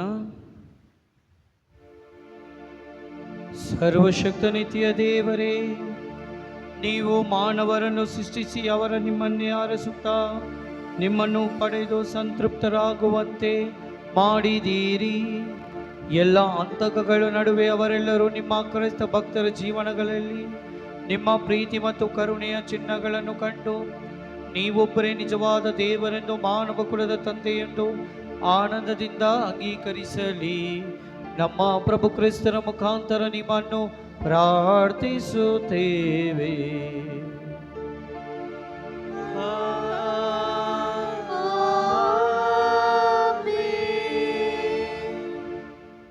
ಸಾರ್ವಜನಿಕ ಸೇವೆಯಲ್ಲಿರುವವರಿಗಾಗಿ, ಸಾರ್ವತ್ರಿಕ ಸೇವೆಯಲ್ಲಿರುವ ಎಲ್ಲ ಅಧಿಕಾರಿಗಳಿಗಾಗಿ ಪ್ರಾರ್ಥಿಸೋಣ. ನೈಜ ಶಾಂತಿ ಮತ್ತು ಸರ್ವರ ಸ್ವತಂತ್ರಕ್ಕಾಗಿ ದುಡಿಯಲು ಅವರ ಮನೆಗಳನ್ನು, ಹೃದಯಗಳನ್ನು ನಮ್ಮ ಪ್ರಭು ದೇವರು ತಮ್ಮ ಚಿತ್ತಾನುಸಾರ ನಿರ್ದೇಶಿಸಲೆಂದು ಪ್ರಾರ್ಥಿಸೋಣ. ಮೊಣೆಕಾಲೂರೋಣ.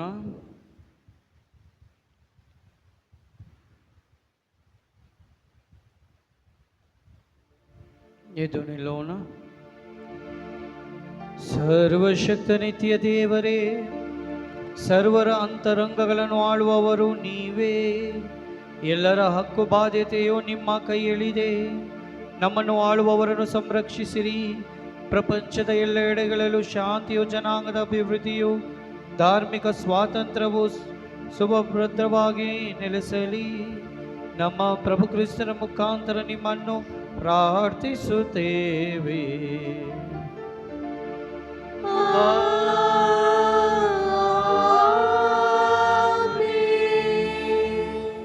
ಸಂಕಟಕ್ಕೆ ಒಳಗಾಗಿರುವವರಿಗಾಗಿ ಅತಿ ಪ್ರಿಯರೇ, ಸರ್ವಶಕ್ತ ಪಿತ ದೇವರನ್ನು ಪ್ರಾರ್ಥಿಸೋಣ.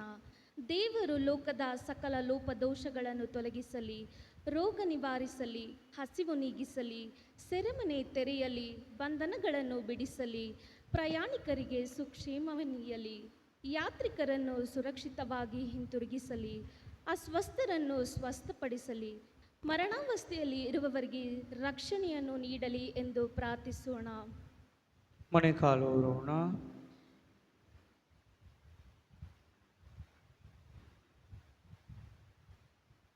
ಎದ್ದು ನಿಲ್ಲೋಣ. ಸರ್ವಶಕ್ತ ನಿತ್ಯ ದೇವರೇ, ದುಃಖ ಪಡುವವರಿಗೆ ಉಪಶಮನವು, ಕಷ್ಟಪಡುವವರಿಗೆ ಶಕ್ತಿ ಸಮಾರ್ಥವು ನೀವೇ. ಯಾವ ಸಂಕಟದಲ್ಲಿ ಆಗಲಿ ಮೊರೆ ಇಡುವವರ ಪ್ರಾರ್ಥನೆ ನಿಮ್ಮ ಬಳಿ ಸೇರಲಿ. ಎಲ್ಲರೂ ತಮ್ಮ ತಮ್ಮ ಅವಶ್ಯಕತೆಗಳಲ್ಲಿ ನಿಮ್ಮ ಸಹಾಯವನ್ನು ಪಡೆದುದಕ್ಕಾಗಿ ಸಂತೋಷಪಟ್ಟು ನಮ್ಮ ಪ್ರಭು ಕ್ರಿಸ್ತನ ಮುಖಾಂತರ ನಿಮ್ಮನ್ನು ಪ್ರಾರ್ಥಿಸುತ್ತೇವೆ.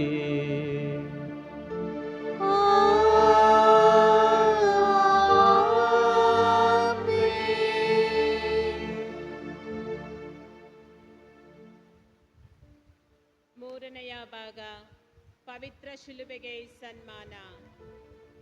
ನಮ್ಮ ಎದೆಯ ಮೇಲೆ, ನಡುಗೋಡೆಯ ಮೇಲೆ, ದೇವಾಲಯಗಳಲ್ಲಿ, ಶಾಲಾ ಕಾಲೇಜುಗಳಲ್ಲಿ, ಆಸ್ಪತ್ರೆಗಳಲ್ಲಿ ರಾರಾಜಿಸುವ ಶಿಲುಬೆ ನಮ್ಮ ಕ್ರೈಸ್ತ ವಿಶ್ವಾಸ ಮತ್ತು ಪಾರಂಪರೆಯ ಸಂಕೇತ. ಶಿಲುಬೆ ಇಲ್ಲದ ಕ್ರೈಸ್ತನೊಬ್ಬನಿರಲು ಸಾಧ್ಯವೇ ಇಲ್ಲ. ಕ್ರಿಸ್ತ ತನ್ನನ್ನು ಹಿಂಬಾಲಿಸಿದವರಿಗೆ, ನಿನ್ನ ಶಿಲುಬೆಯನ್ನು ಹೊತ್ತು ನನ್ನ ಹಿಂದೆ ಬಾ ಎಂದರು. ಶಿಲುಬೆ ತ್ಯಾಗದ ಸಂಕೇತ. ಕ್ರಿಸ್ತನ ಕಾಲದಲ್ಲಿ ಕೆಲವರಿಗೆ ಶಿಲುಬೆ ಮರಣ ಶಾಪದ ಸಂಕೇತವಾಗಿತ್ತು. ರೋಮನ್ನರು ತಮ್ಮ ಪ್ರಜೆಗಳಿಗೆ ಶಿಲುಬೆಯ ಮರಣವನ್ನು ವಿಧಿಸುತ್ತಿರಲಿಲ್ಲ. ಆದರೆ ಇತರರಿಗೆ, ಅಂದರೆ ಗುಲಾಮರು, ಘೋರ ಅಪರಾಧಿಗಳು, ಕೊಲೆಪಾತಕರು, ದರೋಡೆಕೋರರು, ದಂಗೆಕೋರರು ಮತ್ತು ದೇಶದ್ರೋಹಿಗಳಿಗೆ ವಿಧಿಸುವ ಶಿಕ್ಷೆ ಶಿಲುಬೆಯ ಮರಣವಾಗಿತ್ತು. ಅಂದರೆ ಶಿಲುಬೆ ದುಃಖ, ದುರಂತ, ಹಿಂಸೆ, ಸಾವು ನೋವುಗಳ ಸಂಕೇತ. ಕ್ರಿಸ್ತ ಅಂತಹ ಶಿಲುಬೆಯನ್ನು ತಂದೆ ದೇವರ ಚಿತ್ತವೆಂದು ಸಹನೆಯಿಂದ ತಪ್ಪಿಕೊಂಡರು. ಶಿಲುಬೆಯನ್ನು ಹೊತ್ತು ನಡೆದು ಕಲ್ವಾರಿಯಲ್ಲಿ ಶಿಲುಬೆಯ ಮೇಲೆ ಕೊನೆಯುಸಿರು ಬಿಟ್ಟರು. ಎಂದೆಂದಿಗಿಂತಲೂ ಎಂದು ನಮಗೆ ಶಿಲುಬೆ ಪ್ರಸ್ತುತ. ಕಿಂಚಿತ್ತು ನೋವನ್ನು ಸಹಿಸದೆ ನೋವು ನಿವಾರಕ ಗುಳಿಗೆ ನುಂಗುವವರು, ಕಷ್ಟಪಟ್ಟು ಓದದೆ ಪಾಸಾಗಬೇಕೆನ್ನುವವರು, ಶ್ರಮ ಪಡದೆ ಹಣ ಮಾಡಬೇಕೆನ್ನುವವರು, ಜೀವನದಲ್ಲಿ ಸಣ್ಣ ಪುಟ್ಟ ಸಮಸ್ಯೆಗಳನ್ನು ಎದುರಿಸಲಾಗದೆ ಆತ್ಮಹತ್ಯೆ ಮಾಡಿಕೊಳ್ಳುವವರು, ದಾಂಪತ್ಯ ಜೀವನದಲ್ಲಿ ಎದುರಾಗುವ ಸಮಸ್ಯೆಗಳನ್ನು ಬಗೆಹರಿಸಿಕೊಳ್ಳಲು ತಾಳ್ಮೆ ಇಲ್ಲದೆ ವಿಚ್ಛೇದನಕ್ಕೆ ಮುಂದಾಗುವವರು, ಹಣ, ಆಸ್ತಿ, ಒಡವೆಗಳ ಆಸೆಗಾಗಿ ಬಂಧುಗಳನ್ನೇ ಕೊಲ್ಲುವವರು, ತನ್ನ ಒಳಿತಿಗಾಗಿ ಇತರರನ್ನು ಬಲಿಪಶುಗಳನ್ನಾಗಿ ಮಾಡುವವರು, ಹೀಗೆ ಪಟ್ಟಿ ಬೆಳೆಸುತ್ತಾ ಹೋಗುತ್ತದೆ. ಶಿಲುಬೆಯ ಧ್ಯಾನ, ಸಹನೆಯ ಪಾಠ ಕಲಿಯಲು ಅನಿವಾರ್ಯ. ಶಿಲುಬೆ ತನ್ನ ಮತ್ತು ಪರರ ಒಳಿತಿಗೆ ಕಿಂಚಿತ್ತು ನೋವನ್ನು ಸ್ವೀಕರಿಸಲು ಮಹಾನ್ ಪ್ರೇರಣೆ.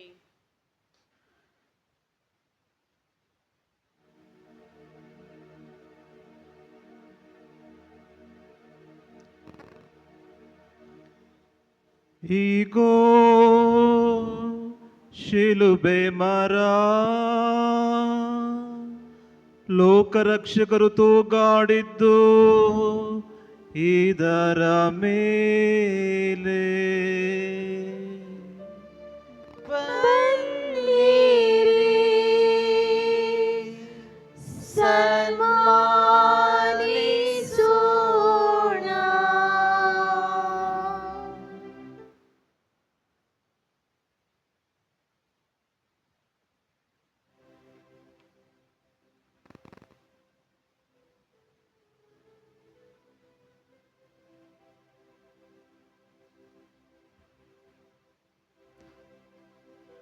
ಈಗೋ ಶಿಲುಬೆ ಮರ, ಲೋಕರಕ್ಷಕರು ತೂಗಾಡಿದ್ದು ಇದರ ಮೇಲೆ.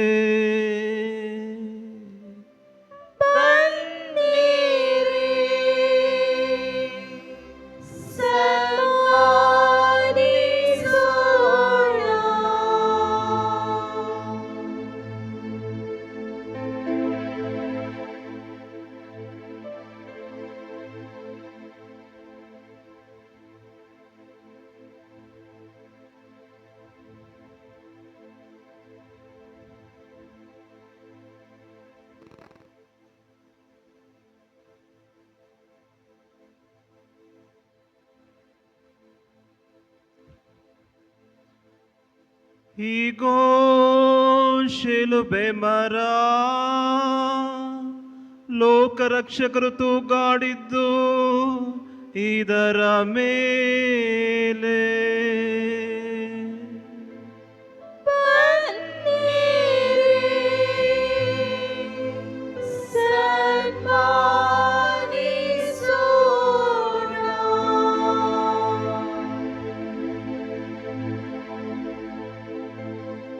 ಆತ್ಮೀಯ ಸಹೋದರ ಸಹೋದರಿಯರೇ, ಈಗ ಹೇಗೆ ನಾವು ಪರಮಪ್ರಸಾದವನ್ನು ಸ್ವೀಕರಿಸಿ ಬರುತ್ತೀವೋ ಅದೇ ರೀತಿಯಲ್ಲಿ ಲೈನಾಗಿ ಬಂದು ನಾವು ಎಲ್ಲರೂ ಆ ಶಿಲುಬೆಗೆ ಗೌರವವನ್ನು ಸಲ್ಲಿಸೋಣ. ಮೊದಲು ಗುರುಗಳು ಮುತ್ತಿಡುತ್ತಾರೆ, ತದನಂತರ ವಿಶ್ವಾಸಿಗಳು ಮುಂದೆ ಬರಬೇಕಾಗಿ ನಿಮ್ಮಲ್ಲಿ ವಿನಂತಿ.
ನೋಡು ನೋಡು ಕ್ರಿಸ್ತನ ಶಿಲುಬೆ ಮೇಲೆ ತೂಗಿಹನವನು, ರಕ್ತಧಾರೆಯ ಸುರಿಸಿ ಅವನು ಮಾನವ ಪಾಪವ ತುಳಿದಿಹ, ತನ್ನ ತ್ಯಾಗ ಪಣೆಯ ಅರ್ಪಿಸಿ ನಿಮಗೆ ರಕ್ಷಣೆ ತಂದಿಹ.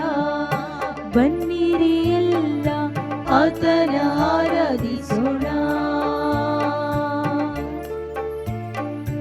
ಬನ್ನಿರಿ ಎಲ್ಲ ಯೇಸುವ ಸನ್ಮಾನಿಸೋಣ, ಬನ್ನಿರಿ ಎಲ್ಲ ಆತನ ಆರಾಧಿಸೋಣ, ಬನ್ನಿರಿ ಎಲ್ಲ ಯೇಸುವ ಸನ್ಮಾನಿಸೋಣ.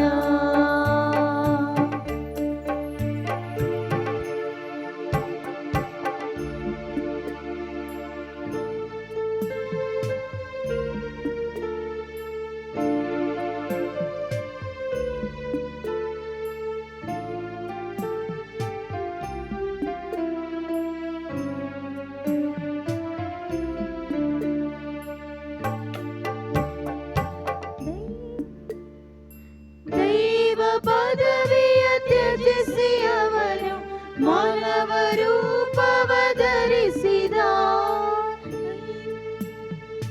ದೈವ ಪ್ರೀತಿಯ ಎಮಗೆ ತೋರಲು ನಿಮ್ಮ ಮಧ್ಯೆ ನೆಲೆಸಿಹ. ಬನ್ನಿರಿ ಎಲ್ಲ ಆತನ ಆರಾಧಿಸೋಣ, ಬನ್ನಿರಿ ಎಲ್ಲ ಯೇಸುವ ಸನ್ಮಾನಿಸೋಣ, ಬನ್ನಿರಿ ಎಲ್ಲ ಆತನ ಆರಾಧಿಸೋಣ, ಬನ್ನಿರಿ ಎಲ್ಲ ಯೇಸುವ ಸನ್ಮಾನಿಸೋಣ. ಪಿತನೇ ಇವರನ್ನು ಕ್ಷಮಿಸಿರಿ ಎಂದು ತಂದೆ ದೇವರಲ್ಲಿ ಪ್ರಾರ್ಥಿಸಿದ, ಇವರು ಏನು ಮಾಡುವರೆಂದು ಇವರು ಅರಿಯರು ಎಂದ. ಬನ್ನಿರಿ ಎಲ್ಲ ಆತನ ಆರಾಧಿಸೋಣ, ಬನ್ನಿರಿ ಎಲ್ಲ ಯೇಸುವ ಸನ್ಮಾನಿಸೋಣ, ಬನ್ನಿರಿ ಎಲ್ಲ ಆತನ ಆರಾಧಿಸೋಣ, ಬನ್ನಿರಿ ಎಲ್ಲ ಯೇಸುವ ಸನ್ಮಾನಿಸೋಣ. ಬೇಡಿಕೊಂಡ ಕಳ್ಳನಿಗೆ ಹಿಂದೆ ನೀನು ನನ್ನೊಡನೆ ಪರಂಧಾಮದಲ್ಲಿರುವೆ ಎಂದು ಹೇಳಿದ.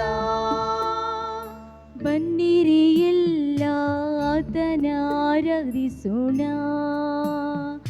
ಬನ್ನಿರಿ ಎಲ್ಲ ಯೇಸುವ ಸನ್ಮಾನಿಸೋಣ. ಬನ್ನಿರಿ ಎಲ್ಲ ಆತನ ಆರಾಧಿಸೋಣ. ಬನ್ನಿರಿ ಎಲ್ಲ ಯೇಸುವ ಸನ್ಮಾನಿಸೋಣ.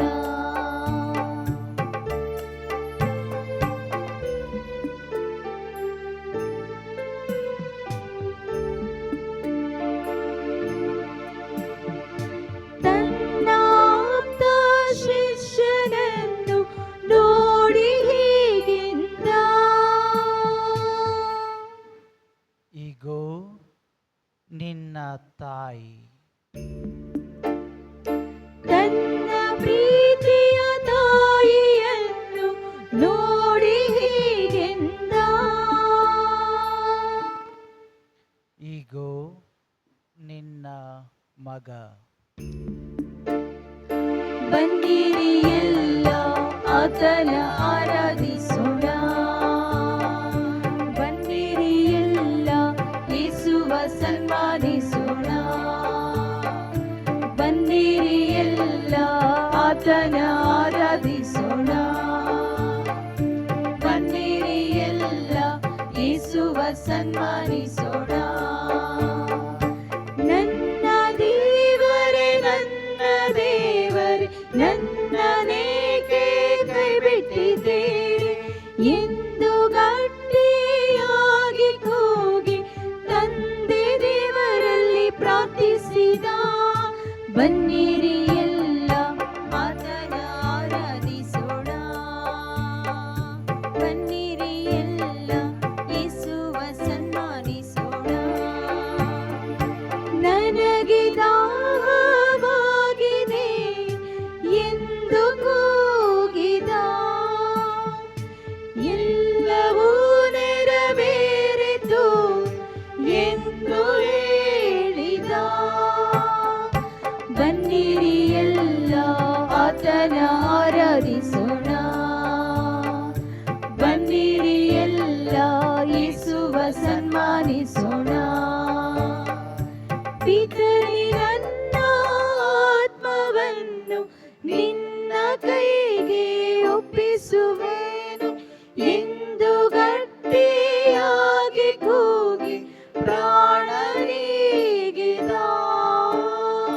ಬನ್ನಿರಿ ಎಲ್ಲ ಆತನ ಆರಾಧಿಸೋಣ. ಬನ್ನಿರಿ ಎಲ್ಲ ಯೇಸುವ ಸನ್ಮಾನಿಸೋಣ.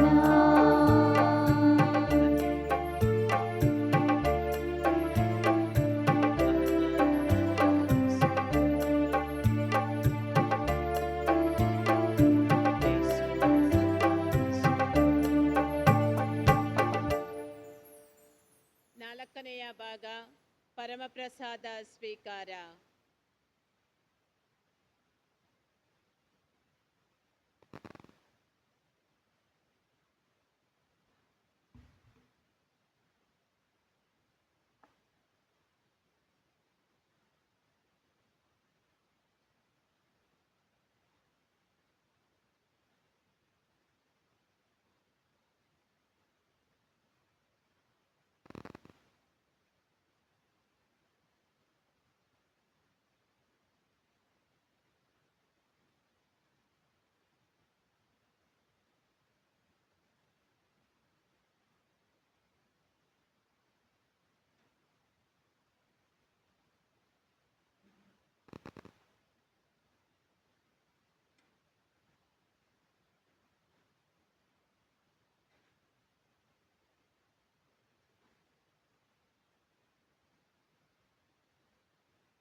ರಕ್ಷಕರ ಆಜ್ಞೆಯ ಪ್ರಕಾರ ಮತ್ತು ದೈವ ಬೋಧನೆಯಿಂದ ಶಿಕ್ಷಿತರಾಗಿ ಧೈರ್ಯದಿಂದ ನಾವು ಹೇಳುವುದೇನೆಂದರೆ, ಸ್ವರ್ಗದಲ್ಲಿರುವ ನಮ್ಮ ತಂದೆಯೇ, ನಿಮ್ಮ ನಾಮ ಪೂಜಿತವಾಗಲಿ, ನಿಮ್ಮ ರಾಜ್ಯ ಬರಲಿ, ನಿಮ್ಮ ಚಿತ್ತ ಸ್ವರ್ಗದಲ್ಲಿ ನೆರವೇರುವ ಪ್ರಕಾರ ಭೂಮಿಯಲ್ಲಿಯೂ ನೆರವೇರಲಿ. ನಮ್ಮ ಅನುದಿನದ ಆಹಾರವನ್ನು ಇಂದು ನಮಗೆ ನೀಡಿರಿ. ನಮಗೆ ತಪ್ಪು ಮಾಡಿದವರನ್ನು ನಾವು ಕ್ಷಮಿಸುವ ಪ್ರಕಾರ ನಮ್ಮ ಪಾಪಗಳನ್ನು ಕ್ಷಮಿಸಿರಿ, ನಮ್ಮನ್ನು ಶೋಧನೆಗೆ ಒಳಪಡಿಸದೆ ಕೇಡಿನಿಂದ ನಮ್ಮನ್ನು ರಕ್ಷಿಸಿರಿ. ಪ್ರಭು ಸಕಲ ಕೇಡುಗಳಿಂದ ನಮ್ಮನ್ನು ರಕ್ಷಿಸರೆಂದು ಪ್ರಾರ್ಥಿಸುತ್ತೇವೆ. ನಿಮ್ಮ ದಯೆಯ ನೆರವನ್ನು ಪಡೆದು ಪಾಪದಿಂದ ಸದಾ ವಿಮುಕ್ತರಾಗಿ ಎಲ್ಲ ಸಂಕಷ್ಟಗಳಿಂದ ಸುರಕ್ಷಿತರಾಗಿರುವಂತೆ ನಮ್ಮ ಜೀವಮಾನದಲ್ಲಿ ಶಾಂತಿಯನ್ನು ದಯೆಯಿಂದ ಕರುಣಿಸಿರಿ. ನಾವು ಸ್ವರ್ಗಾನಂದವನ್ನು ನಮ್ಮ ರಕ್ಷಕ ಯೇಸು ಕ್ರಿಸ್ತರ ಆಗಮನವನ್ನು ನಿರೀಕ್ಷಿಸುತ್ತಿದ್ದೇವೆ. ಏಕೆಂದರೆ ರಾಜ್ಯಭಾರವೂ ಅಧಿಕಾರವೂ ಮಹಿಮೆಯು ಯುಗ ಯುಗಾಂತರಕ್ಕೂ ನಿಮ್ಮದೇ.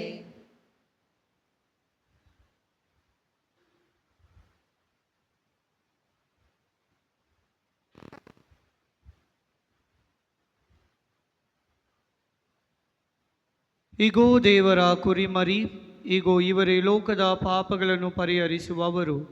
ಇವರ ಕುರಿಮರಿಯ ಭೋಜನಕ್ಕೆ ಆಹ್ವಾನಿತರು ಭಾಗ್ಯವಂತರು. ಪ್ರಭು, ತಾವು ನನ್ನ ಮನೆಯನ್ನು ಪ್ರವೇಶಿಸಲು ನಾನು ಪಾತ್ರನಲ್ಲ, ಆದರೆ ತಾವು ಒಂದೇ ಒಂದು ಮಾತನ್ನು ನುಡಿಯಿರಿ, ನನ್ನ ಆತ್ಮವು ಸ್ವಸ್ಥವಾಗುವುದು. ಜೀವಕ್ಕೆ ಕ್ರಿಸ್ತರ ಶರೀರ.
ಎಂಥ ಘೋರ ಮೌನವಿದು, ಲೋಕದ ರಕ್ಷಕರು ಮಡಿದರು ಎಂದು.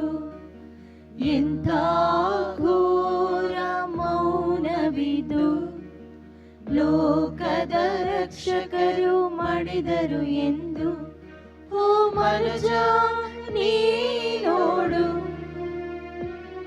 ಓ ಮನುಜ ನೀ ನೋಡು, ಶಿಲುಬೆಯ ಮೇಲೆ ಪ್ರಭುವಿನ ಪಾಡು.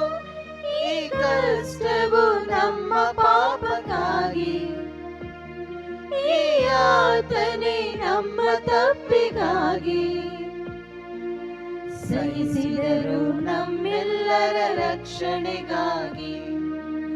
ಎಂಥ ಘೋರ ಮೌನವಿದ್ದು, ಲೋಕದ ರಕ್ಷಕರು ಮಡಿದರು ಎಂದು.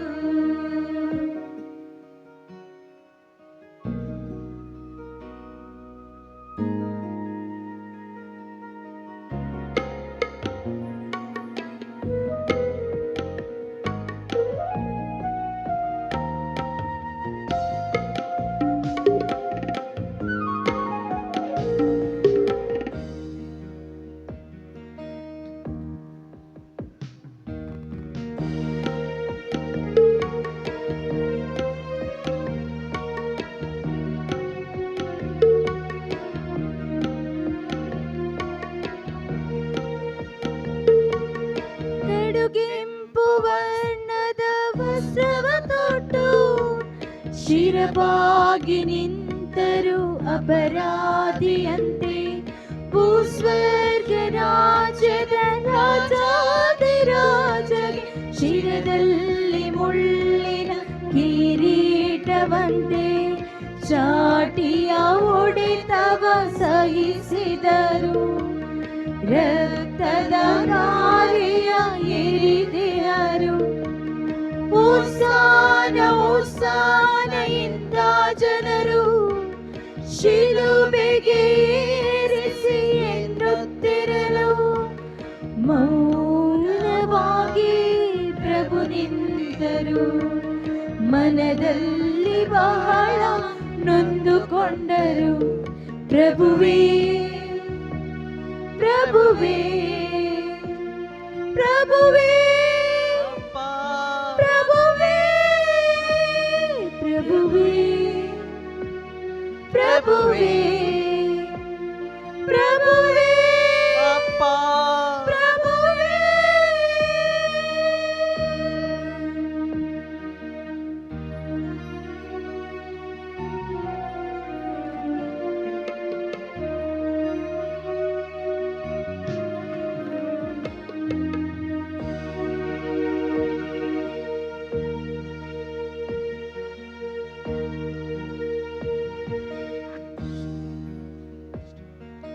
ಶಿಲುಬೆಯ ಹೊರತ ನಡೆದರು ಯೇಸು ಬೀಳುತ್ತ ಏಳುತ್ತ ಕಲ್ವಾರಿಯ ಕಡೆಗೆ ತೊಟ್ಟಿಯ ಬಟ್ಟೆಗೆ ಚೀಟು ಹಾಕಲು ಬೆತ್ತಲೆಯಾಗಿ ನಿಂತರು ಕೊನೆಗೆ ಹಿಂಸಿಸಿದವರ ಕ್ಷಮಿಸಿದರು ಶಿಷ್ಯಗೆ ತಾಯಿಯ ಒಪ್ಪಿಸಿದರು ತಾವಿಂದು ಉಳಿರಸ ಕುಡಿದು ಎಲ್ಲವೂ ನೆರವೇರಿತು ಎಂದು ನುಡಿದು ಆತ್ಮವ ತಂದೆ ಒಪ್ಪಿಸಿದರು ಶಿರವಾಗಿ ತಮ್ಮ ಪ್ರಾಣ ತೆತ್ತರು ಪ್ರಭುವೇ ಪ್ರಭುವೇ ಪ್ರಭುವೇ ಅಪ್ಪ ಪ್ರಭುವೇ ಪ್ರಭುವೇ ಪ್ರಭುವೇ ಪ್ರಭುವೇ ಅಪ್ಪ ಪ್ರಭುವೇ ಇಂಥ ಘೋರ ಮೌನವಿದ್ದು ಲೋಕದ ರಕ್ಷಕರು ಮಣಿದರು ಎಂದು ಇಂಥ ಘೋರ ಮೌನವಿದ್ದು ಲೋಕದ ರಕ್ಷಕರು ಮಣಿದರು ಎಂದು ಓ ಮನುಜ ನೀ ನೋಡು ಓ ಮನುಜ ನೀ ನೋಡು ಶಿಲುಬೆಯ ಮೇಲೆ ಪ್ರಭುವಿನ ಪಾಡು ಈ ಕಷ್ಟವು ನಮ್ಮ ಪಾಪಕ್ಕಾಗಿ ಈ ಯಾತನೆ ನಮ್ಮ ತಪ್ಪಿಗಾಗಿ ಸಹಿಸಿದರು ನಮ್ಮೆಲ್ಲರ ರಕ್ಷಣೆಗಾಗಿ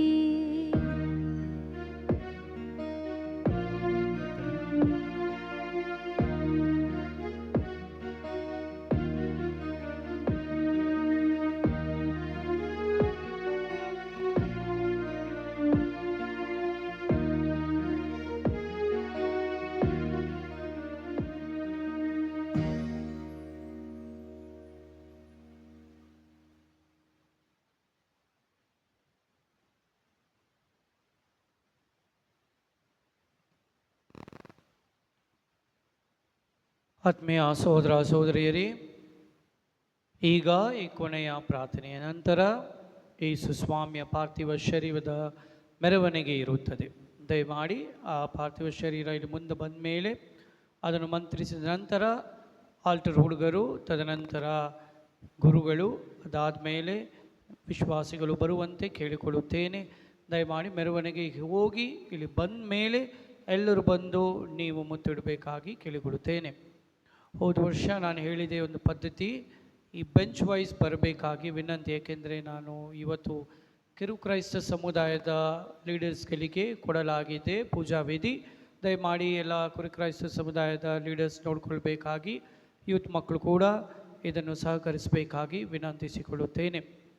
ಎರಡನೆಯದಾಗಿ ಆತ್ಮೀಯ ಸಹೋದರ ಸಹೋದರಿಯರೇ, ನಮ್ಮೊಂದಿಗೆ ನಿನ್ನೆ ಇವತ್ತು 2 ದಿನ ಇದ್ದು ಅತಿ ಉತ್ತಮವಾದ ಪೂಜಾ ವಿಧಿಯನ್ನು ನಮ್ಮೊಂದಿಗೆ ನಡೆಸಿಕೊಟ್ಟು ನಮಗಾಗಿ ಪ್ರಾರ್ಥಿಸಿ ಇವತ್ತು ಕೂಡ ಉತ್ತಮವಾದ ಒಂದು ಪ್ರಬೋಧನೆಯನ್ನು ನೀಡಿದ ಫಾದರ್ ಪ್ರದೀಪ್ ಅವರಿಗೆ ನಾನು ತುಂಬ ಹೃದಯದ ಕೃತಜ್ಞತೆಗಳನ್ನು ನಾನು ಸಲ್ಲಿಸುತ್ತೇನೆ. ಚಪ್ಪಾಳೆ ಕೊಡಬೇಡಿ. ಫಾದರ್ಗೆ ನಾನು ಥ್ಯಾಂಕ್ ಯು ಫಾದರ್. ಇವತ್ತು ನಮಗೆ ಮಹೋತ್ಸವ ಇಲ್ಲ, ಆದರೂ ನೀವು ಇರಬೇಕು ಅಂತ ನಾವು ಬಹಳ ಆಸೆ ಪಟ್ವಿ. ಆದರೆ ಫಾದರು ಇವತ್ತು ನಾಳೆ ಬೆಳಿಗ್ಗೆ ಹೋಗಬೇಕಾಗಿದೆ. ಅವ್ರಿಗೆ TC ಪಾಳ್ಯನಲ್ಲಿ ಅವರಿಗೆ ಬಲಿಪೂಜೆ ಇದೆ. ಆದುದರಿಂದ 2 ದಿನ ನಮ್ಮೊಂದಿಗೆ ಇದ್ದು ನಮಗಾಗಿ ಪ್ರಾರ್ಥಿಸಿದ್ದಾರೆ. ಅತಿ ಉತ್ತಮವಾದ ಪ್ರಬೋಧನೆ ನೀಡಿದರು.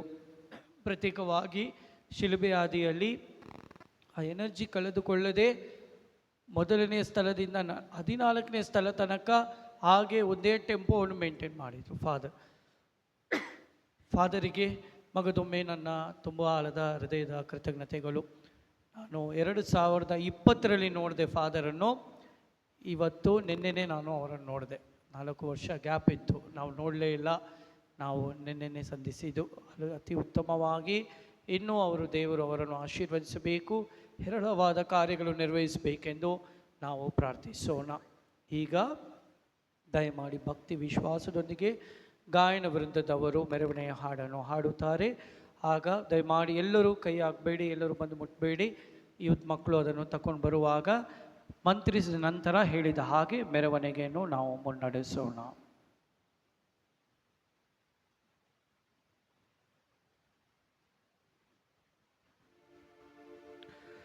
ಪ್ರಾರ್ಥಿಸೋಣ.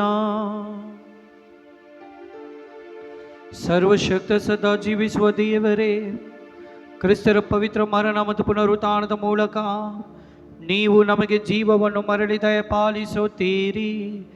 ನಿಮ್ಮ ದಯ ಕಾರ್ಯವನ್ನು ನಮ್ಮಲ್ಲಿ ಸಂರಕ್ಷಿಸಿರಿ. ಹೀಗೆ ಪರಮ ರಹಸ್ಯದಲ್ಲಿ ಭಾಗಿಗಳಾದ ನಾವು ನಿಮ್ಮ ಭಕ್ತಿಯಲ್ಲಿ ಸತತವೂ ಜೀವಿಸುವಂತೆ ಮಾಡಿರಿ. ನಮ್ಮ ಪ್ರಭು ಕ್ರಿಸ್ತರ ಮುಖಾಂತರ ನಿಮ್ಮನ್ನು ಪ್ರಾರ್ಥಿಸುತ್ತೇವೆ.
ತಂದೆಯೇ,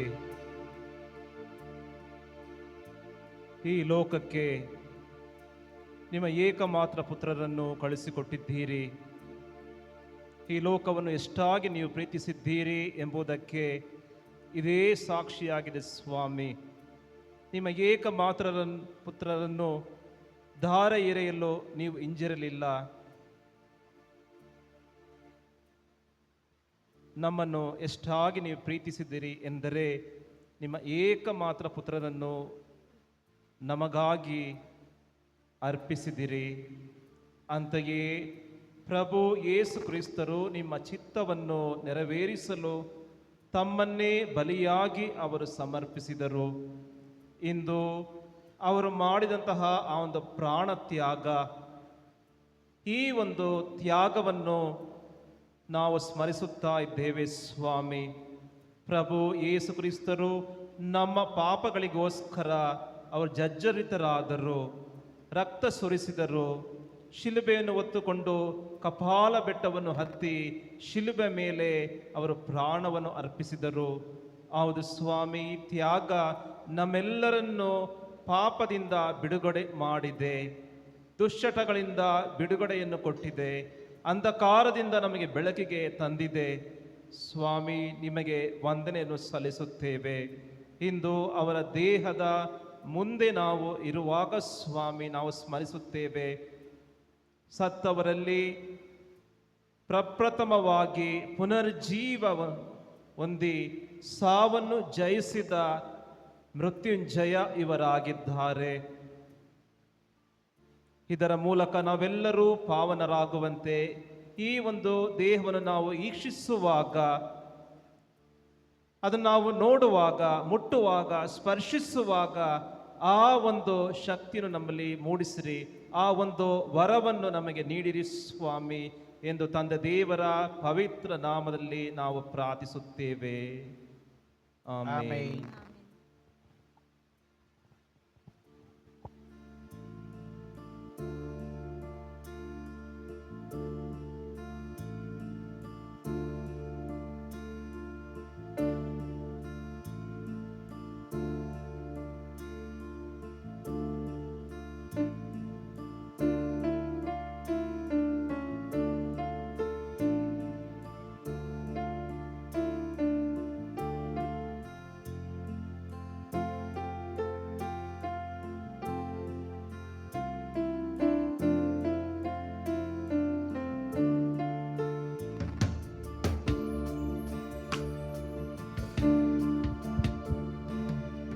ಮೊದಲು ಆಲ್ಟರ್ ಹುಡುಗರು ಹೋಗ್ತಾರೆ, ಆಲ್ಟರ್ ಮಕ್ಕಳು ಮುಂದೆ ಬಂದ ಮೇಲೆ ತದನಂತರ ಗುರುಗಳು ಬರ್ತೀವಿ.